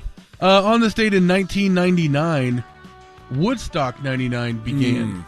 Gordo. Greatness. How did Everything he end worked up out there? great. Was there like a Cooperstown visit? Nolan's. Was Nolan? I believe, yeah. Okay, and then he just kind of sashayed up there. Mm-hmm. But he has no memory of it, he says, because he was that messed up. He wrote a letter to Bob Wolanski He did. to document it. That was back in the hard charging Gordo days. He had explosive diarrhea that really affected him on that trip, I heard. In 2019, Marvel superhero film Avengers Endgame became the world's highest-grossing film, overtaking Avatar, earning $2.9 billion. Meh. And the hardline still has not talked about it. No, I saw it. It's Oh, great. you finally went and saw it, huh? No, I saw it. Awesome. Lucky you. Oh, And Did you say F you? I said lucky you. Oh, I thought you just casually. F-A-U. F-U. Hey, F-U. Okay. Say F you in Italian. That's when Corby started wearing infinity stones to work every day. I did. Don't touch him. All right, a few P1 birthdays today. Dear Monty, I'd like to wish my good friend Kyle Hood a happy birthday. His leaders are Mushmouth Thomas, Pinchers the Korean, and Anytime Y'all Talk Hockey. Don't know if his wife woke him up in that special way, but if he could, he'd like a joke from Line 4 Guy. I'm sure that would be just as good. That from P1 Brandon. Well, Brandon, I'm not sure I have one at the ready. Well, little Johnny catches his parents going at it. And he says, "Hey, Dad, what are you doing?" His father says, "Oh, I'm filling your mother's tank." Johnny says, "Oh, yeah? Well, you should get a model that gets better mileage. The milkman filled her tank this morning." Adultery. It's funny. That little Johnny. Always. His mom's insatiable. Always the hijinks. This from Yeah, Logan mom's kind Foster. of a whore. Happy birthday to Vegas's own, the ambassador of fun, Jamie Holland. That from the Bucket Boys. I'd like to wish my cousin Carrie a happy birthday. He wants to know what's in Norm's underpants. Thanks from Dave. Dave Oakey. Hey, line 4 guy. Yes, Norm? Guess what I have in my underwear? I don't know. Holes. Oh. A lot of them. Oh, I believe it. Like more than 2? Yeah, but he's pointing at both of them. Do you think that he's kept his underwear for an inordinate amount of time? Yeah. Like he's had underwear in the game for Like 12 since years. the Reagan administration? Yeah. Since he wrote to Nancy? Yes. That's what I have in my mind. Every time we do that playlet, I see the same old pair of Yeah, tighty-whitey underwear. Some BVDs. They're like boxers that are translucent. Yes. They're so threadbare. Hey, do you guys want an El Chapo update? Yeah, Thanks, yeah. Killer. They think he's in Phoenix or Carolina? Okay. Oh. Boy, that was choppy. He's in Florence, Colorado, honestly. All right, this is from Stacy. Would like to wish Diana, Twitter's own Princess of Wales, a very happy birthday. Diana's leaders are the Texas Rangers, the Devil's Own Gordon Keith, and the Snake, but she loves everyone at the station equally. Aww. She would love to hear a Corby dolphin laugh montage. She also loves Toto's Africa. God. I'm, What's wrong with that guy? I must admit I missed the rains. And Ola Monty, it's Toto. Anna Baby, a.k.a. Annabelle. She wants to wish her little brother Hernan, not Herman, a very happy birthday. Not sure his leaders, but his is Mr. CC Strong. Can he please play any Mexican drop? Thanks from Annabelle. See you at Fight Night. I don't think we have any What of does that those. mean? Yeah. I'm going to call him Herman. Hernan. I am one of you. There we go. I have a birthday. Oh, go ahead, Dave. Yeah, Dave Lane. The floor is yours. Dave. A very happy birthday to one of my oldest friends, Sarah Newberry. Oh, Sarah. We go all the way back to middle school. Sarah! When did she marry Sarah! David? You ever pass her notes? We used to be daily note passers. Were y'all going together? No, we were always totally Platonic friends. What about now? What are you doing with your hands? You got friend zoned. That's what that sounds like. Maybe I friend zoned her. But more likely. It's a boss move. Yeah, let's go ahead and get to reality. Occam's razor says. When you said she's one of your oldest friends, is she Like 90? 3. Yeah. That's what I thought. one of the friends that I have known the longest in my life. Who's your oldest? Oh, Davey. Yeah, who Good is to your see oldest ya. friend? Like Oh. an age. Anybody 100? Probably your Norm. friend list. Okay, yeah, okay. Is this Africa on tuba? Do you hang out with anybody while you're getting your anus surgically repaired? Killer's got a whole record, like a whole album full of this stuff. All right, birthdays today. Don Van Natta is 60. That's the Hardline Zone. Friend of the show. Tim Brown, 58. Friend of the Take it show. home. Keyshawn Johnson, 52. Friend of the show. Friend of the show.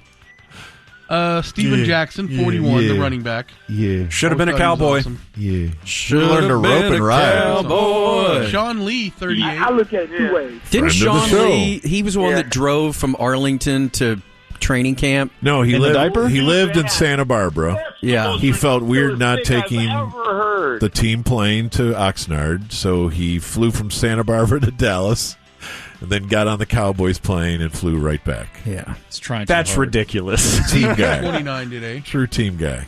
Happy birthday to Zeke. George Clinton, 83. Kay Legend. Bailey Hutchison is 88, the inventor of convention centers. Mhm. Danny Glover, 78. Getting too old. Childish for this. Gambino. Getting too old for this. Albert Brooks is 77. The great Albert Brooks. Awesome Wow, documentary. I didn't know we had the Lethal Weapon saxophone. That's lovely. Corby, your dear old pal, Don Henley, 77. Yeah. Yeah, the Wilson Yeah. family. Yeah, I don't care. Good friend of mine. Yeah. Willem Dafoe, Creepy. 69. Greatness. Whoever he's Creepy. dragging around. John Leguizamo, 64. Funny. Named after a bean. David Spade is 60. Joe Dirt. Damn. Willie Calhoun. Oh, Will Calhoun, not Willie Calhoun. Will Calhoun is 60, the drummer of In Living Color. I was going to say, that would have changed our run sheet. Yeah. Reese Ifans is 57. You would know him from The Replacements and as Otto Hightower in House of the Dragon. So the kicker in Replacements is Otto Hightower. Really weird, Man. but yes. Man. Mino, Is he a Petey dragon? Pablo's 51. No, he's Raise not- up. He's not a dragon. Selena Gomez, 32. Skylar Gizondo is 28 from Righteous Gemstones. He Skylar! is the oldest son of Oh. whatever his name is. 4. Jason Walton is 18. Ashtray from Euphoria. Oh, Ashtray. he's still alive. Born on Say Now Dead. Sonny Liston. Bob Dole. David Von Erich. And Alex Trebek. Anupama. Dead on the Stay Still Dead. So's your mother, Trebek. John Dillinger. Shot dead at the age of 31. And dead on the Stay Still Dead, speaking of Norm, in 2003. Uday and Kusei Hussein. Oh, no. Wow, man. The boys are gone. And you're done. Shout out. There's a deep drive to left by Castellanos. Let's go! Bye, Justin. Broadcasting live from the TXU Bye, Energy Bridget. Mothership at Victory Plaza, hard by the AAC. And here he is, Dave. Well, as we spoke about on Friday, Twisters was expected to do above expectations, which it was expected to do $50 million.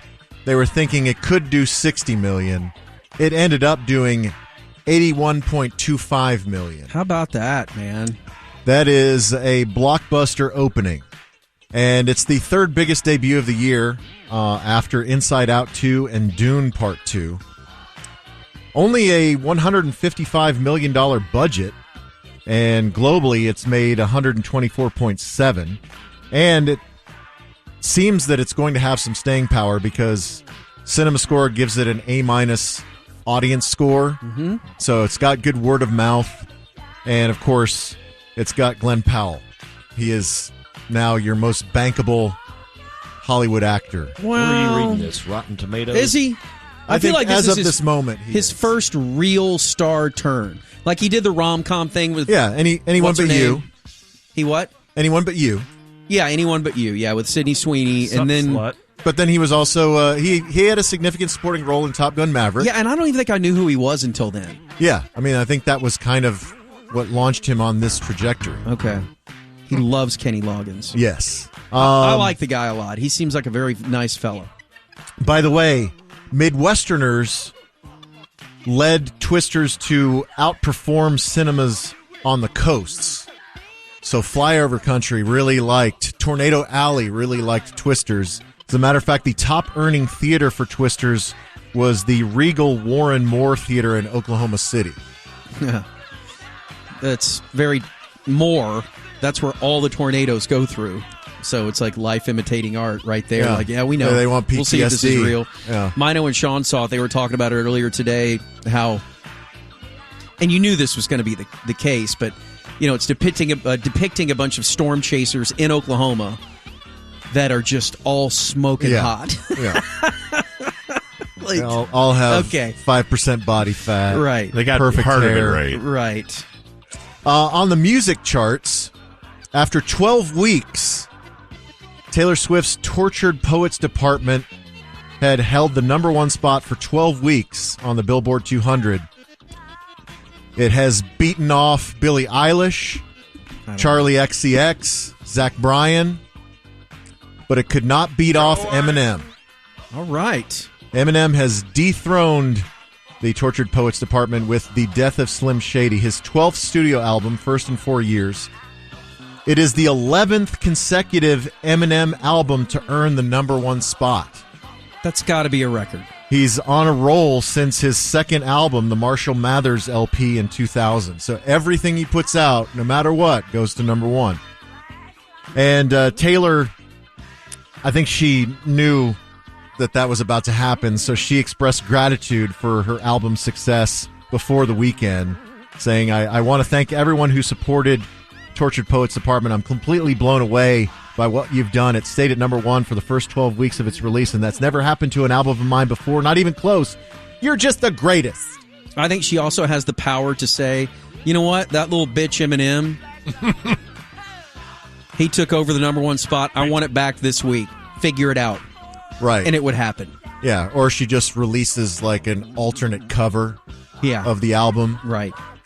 On Friday Fun, Corby regaled us with a few new releases that he was very excited about, but there was one that I don't know if you've listened to this, but it was a surprise release. As Jack White, he released his 6th solo record, and it's called No Name, and it just has a plain white paper sleeve, and it was given away for free with purchase at his Third Man record stores on Friday. Which is what? In Nashville and Detroit, and that's it? Yeah. And so supposedly it's in the vein of the White Stripes. It's very down and dirty rock and roll. It, I guess, was mostly recorded live to tape in the studio. Very few overdubs. 14 songs, 42 minutes. And according to Rolling Stone... Is it on Spotify and stuff now? Not yet. According to Rolling Stone, it's the, or maybe this is Variety, it says the freshest and most exciting rock and roll album to come out in years. Really? And so right now it's only on vinyl, bootleg streams on like YouTube of people ripping the vinyl to YouTube. And then I guess they released MP3s via the Third Man website. So it's kind of like old school where you just rip MP3s and import it to your music player. But yeah, it's not on any streaming services officially, but seek it out if you are a Jack White fan. Evidently, it's his best stuff in a long time. I wonder when they're going to dump that out, like for real. Like, I don't know. Or is he just going to be like, what? You can find it. Yeah. You'll figure it out. Yeah, if you want to listen to it bad enough, you'll find it. I love dudes that have enough money in that industry that are just like, whatever. I'll do whatever I want. I'll stealth release it on my own imprint for free. Yeah. To just a handful of people. Right. Speaking of dudes that have tons of money, Bruce Springsteen. So his current tour has sold more than 1.6 million tickets. God. I guess this was last year, not including this year. So that was worth $380 million. And so Forbes now conservatively estimates Bruce Springsteen's net worth at $1.1 billion. So he is officially a billionaire, according to Forbes. He needs it. Does not make $50 billion. He needs that. Yeah, so good on Bruce. We need Bruce to have that extra comma, and I want his doors to go up. How old? Not out. Bruce, 76, I would guess. Yeah, not in this story. 74. 74. Still a spring chicken. I'm 42 years Dude, old. I almost... So, I guess the Stones, whatever leg of their tour is done. I don't know, first leg of the tour. Right. And Mick Jagger put out like this thank you, and it was just these quick jump cuts of the shows that they had just played of him doing Mick Jagger things. And it's about 45 seconds or a minute long, and it's him sprinting across the stage, it's him kicking, it's him dancing, it's him spinning around, it's him jogging up. You know, it's just he's constantly in motion, and I just can't get it out of my head that he is Jerry Jones's age. Uh-huh. It just... They're on the same planet. That's tough. He's like the LeBron of his office. I don't know. I saw Jerry dance in a Papa John's commercial one time. He was pretty good. That's true, yeah. He's a good break dancer. So, Bruce, what did we just say, 74? Yeah. Over the weekend, Chris Cornell, he's dead. He of Soundgarden fame, he would have turned 60 on Saturday. It would have been his 60th birthday had he not passed away. And so his widow, Vicky, she paid tribute to him on their shared Instagram, and she posted a picture of the family, and she posted it with this music in the background. You got a fast car. I want a ticket to anywhere. Maybe we can make a deal. Maybe together we can get somewhere. Any place is better. Starting from zero, got nothing to lose. Maybe we'll make something. Me, myself, I got nothing to prove. So he's covering Jelly Roll? No, he's covering Luke Combs covering Tracy Chapman. Yeah. I knew he was one of the fat guys. Yeah, but she has said on his 60th, we can all celebrate his genius as an artist who redefined music, but also the incredible man who touched and changed lives. He's an icon. His life was a gift to so many. As you can hear, there's more to come. So they did in 2020. He died in 2017, but in 2020, his estate released an album of covers called No One Sings Like You Anymore. And apparently they're prepping a second volume of that there were... enough of him. Yeah, that I guess... Because they released 10 songs in 2020, but I guess the sessions that he recorded in 2016, he has many more covers. And so I don't know if they have a full album's worth or an EP or what, or maybe just this single. But anyway, Luke Combs. Yeah. Better shaking your boots, bro. Yeah, bro. Because a real singer's coming after you. That song's going to live forever. It is. We have exciting news. This is quick TO on that song. Did any song beat you down more when you were a teenager? And it wasn't a big fan of Tracy Chapman back then, but like punch out. Yeah, but I was wrong. It's a good song. I think it's going to be back. It's definitely going to be back for the NBA on NBC, but it might even be back for the Summer Olympics. I speak of John Tesh's Round Ball Rock. Oh God! So the network execs at NBC had reached out to John Tesh when they were in talks to sign a new deal with the NBA about relicensing his song. And so evidently at the end of June, John Tesh went to Nashville and recorded a new version with a full orchestra. Okay. And he's hinted that it might make its debut during the Olympic coverage. Boy, this is his big moment. Basketball. What do you think John Tesh's net worth is? First off, was he Entertainment Tonight? Yeah, he was. Okay. He was the co-host with what's her face? Lisa Gibbons. Right? Yeah. And then Mary Hart? Yeah, Mary Hart. I mean, he's been hustling all his life, right? Yeah, but nobody really knows what he's good at or anything. anything. Kind of, though, like Seacrest?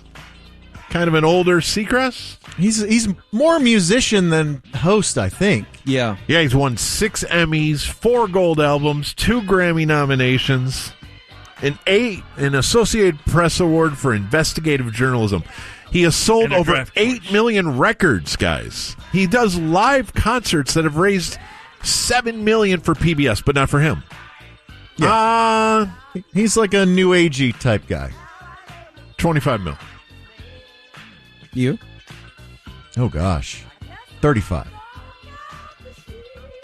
John Tesh's net worth is $35 million. What a great start to the week for Thank Dave. you. Yeah, Dave's out of the gate strong. Do I have time for one more? You just you were gone for a week, so you'll catch up. He's played Red Rocks. Oh yeah, I've seen that. Did you go to the museum? Yeah. Okay. Yeah, you do. Go ahead. Hurry. Quickly. One more. Army Hammer. He was trying to clear the air about the allegations against him. He was on Piers Morgan Uncensored. Piers Morgan now has a YouTube show. And so this was Friday. So Army Hammer said that there were sexual abuse allegations, one of which was from an ex-girlfriend named Paige Lorenz, who accused him of carving his initial A into her pelvis with a knife. God. And he says, this was a scenario that we talked about beforehand. I would basically take a little tiny point and just kind of trace the letter A, just the tip of a small knife. There wasn't even blood. It was more like a scrape. Ugh. He says, to some it sounds strange, but to some it may sound like a very romantic gesture. It just sounds like pain. So then he digs himself a deeper hole because he then gets into the accusations of cannibalism. Yes. Because this was all related to text messages. Right, it was all out there. Yeah. And so he's had several accusers saying that he wanted to devour their body parts. One of them, Courtney Vukovic, she says she dated Hammer for a few months in 2020. and that Who, me? he said that he wanted to break her ribs and take one of them and barbecue and eat it. He says, I want to take a bite out of you. And then she says if she had a cut on her hand that he would want to suck it or lick it. And so to all of this, he tells Piers Morgan, he says, I don't think it's any different than when you look at a baby and go, oh my God, look at those cute fat legs. I want to eat you up. He says, you know what you have to do to be a cannibal? You have to actually have eaten someone. He says, I've never done that. This is ridiculous. But the fact that he wants to barbecue their ribs. Ribs are better smoked. It's true. True. It's just Fall weird. off the bone. It's a weird sexual side. Yeah. That he has. And he's trying to say it's not weird at all. I mean, lots of people say this all the time. Yeah. So he remains canceled. All right, Dave. Thank you very much. Keep That's us posted good Enews, dude. on that. Yes. Patreon.com/sportsgreek. And here's Dave. Yeah, so as we were talking at the beginning of last segment, the Cowboys' State of the Team press conference, which traditionally is held in Oxnard on the first proper day of camp, which would be this Wednesday, has been pushed to Saturday. And the reason is because Jerry is in court this week in Texarkana. Jerry, Gene, and their 3 children could all be called to testify in the case where Jerry is suing Alexandra Davis and her mother, Cynthia Davis, accusing them of breaching a settlement that they entered more than 2 decades ago when Alexandra was but a young girl. And so opening statements were today in Texarkana. A federal jury heard the opening statements. Jerry's attorneys went first, and they claimed that the terms of the agreement were double what generally would be issued to a child under Arkansas law when parentage has been established, and that Jerry went beyond what was agreed upon, including paying for international trips, tuition to SMU, and a luxury SUV. So he's saying, I don't know if I'm her dad or not, but I took the high road and I took care of this kid even though I'm not sure if it's mine. That's his point of view. Okay.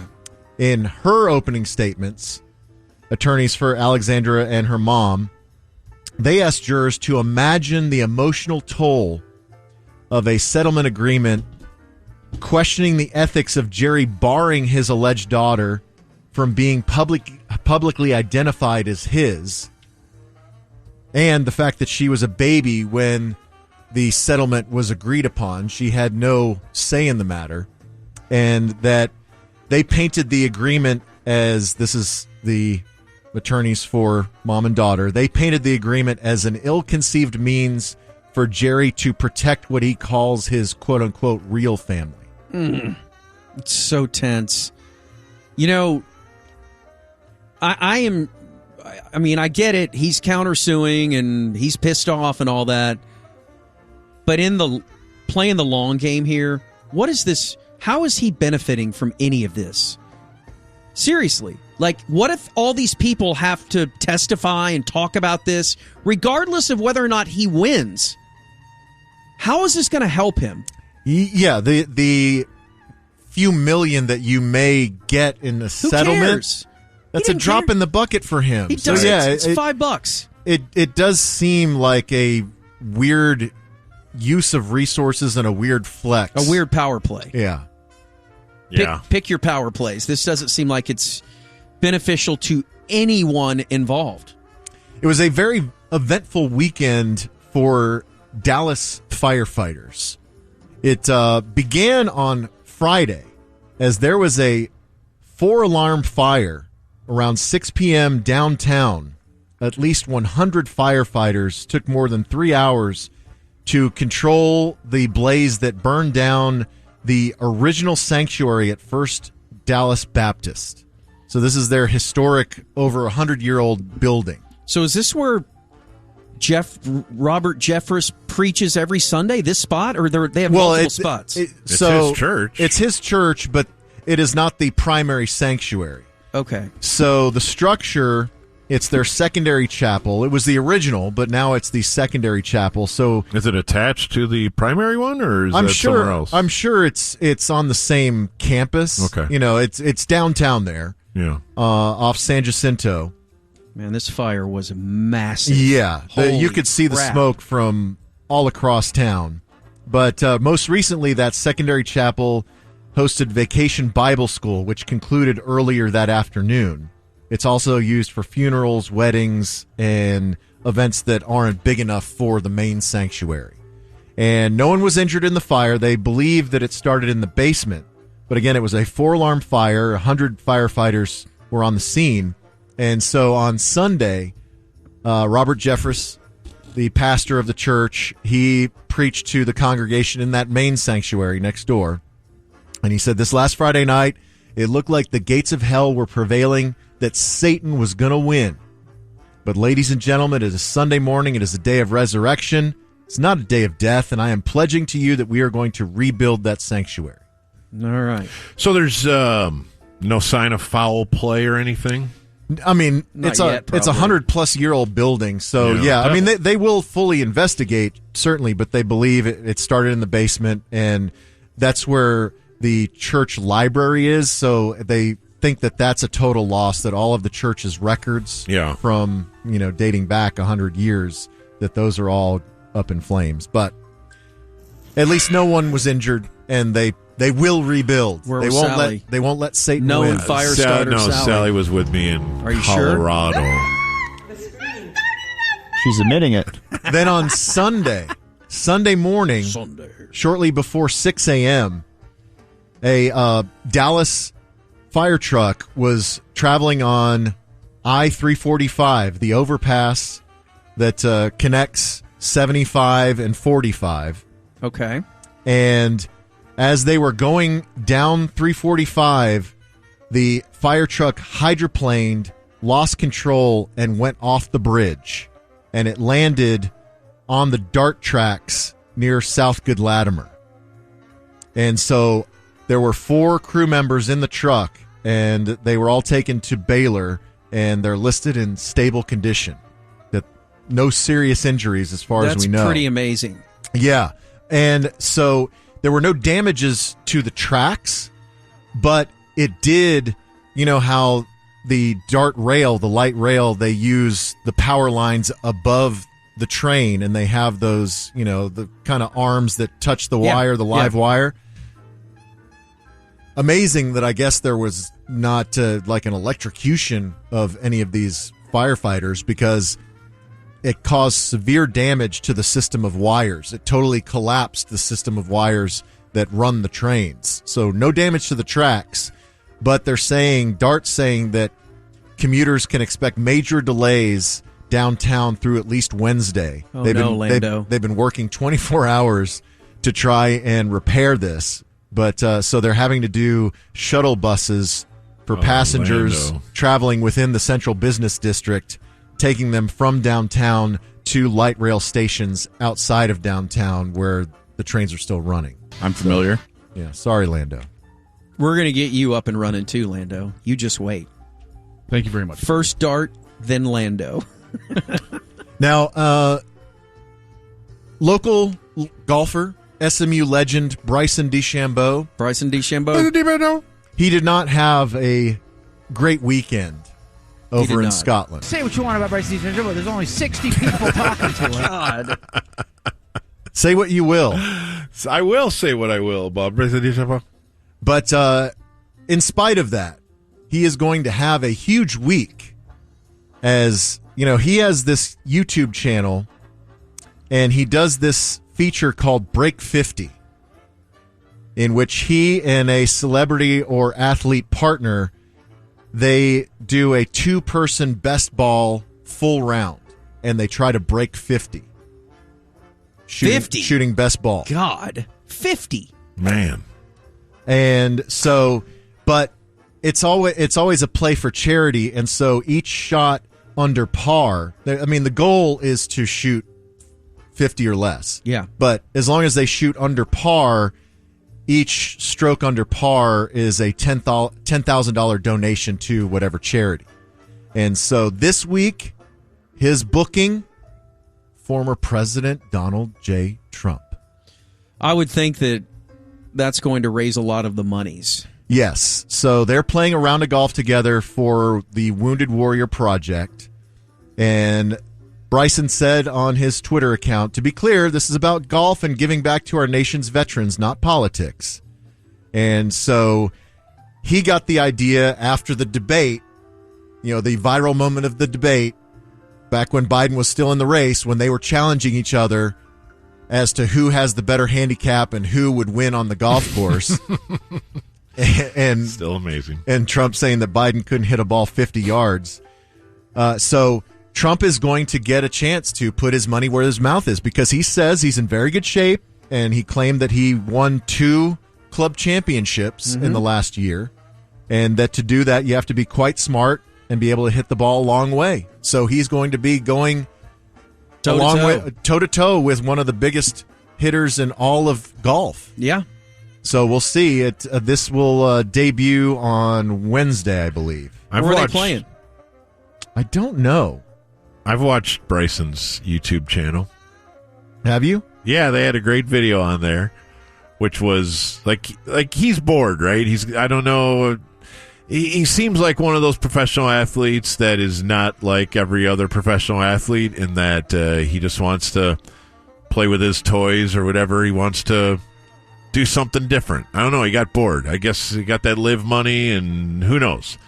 But he has a lot of time on his hands, and I don't know that he has a family, right? Is he married? Not, no. He's a single guy. Yeah. So a lot of them are chasing kids, but he's got this time, so he made a YouTube channel, and I checked it out one day, and I got sucked in by like a half-hour video, which was basically his friends are challenging him to do different things in golf, and so they went to Walmart and got a kid's starter set, which is like a little kid's driver and like a 9-iron and maybe a 5-iron and a putter.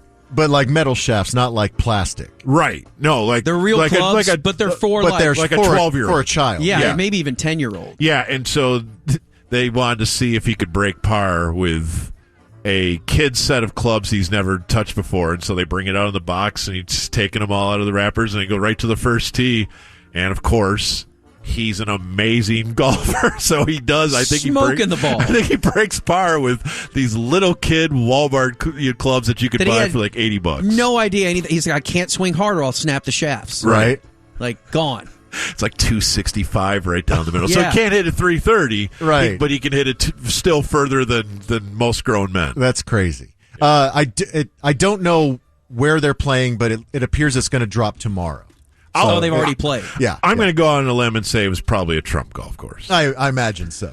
When you play with somebody who owns 20 golf courses, he can probably get you a time. Right. Yeah.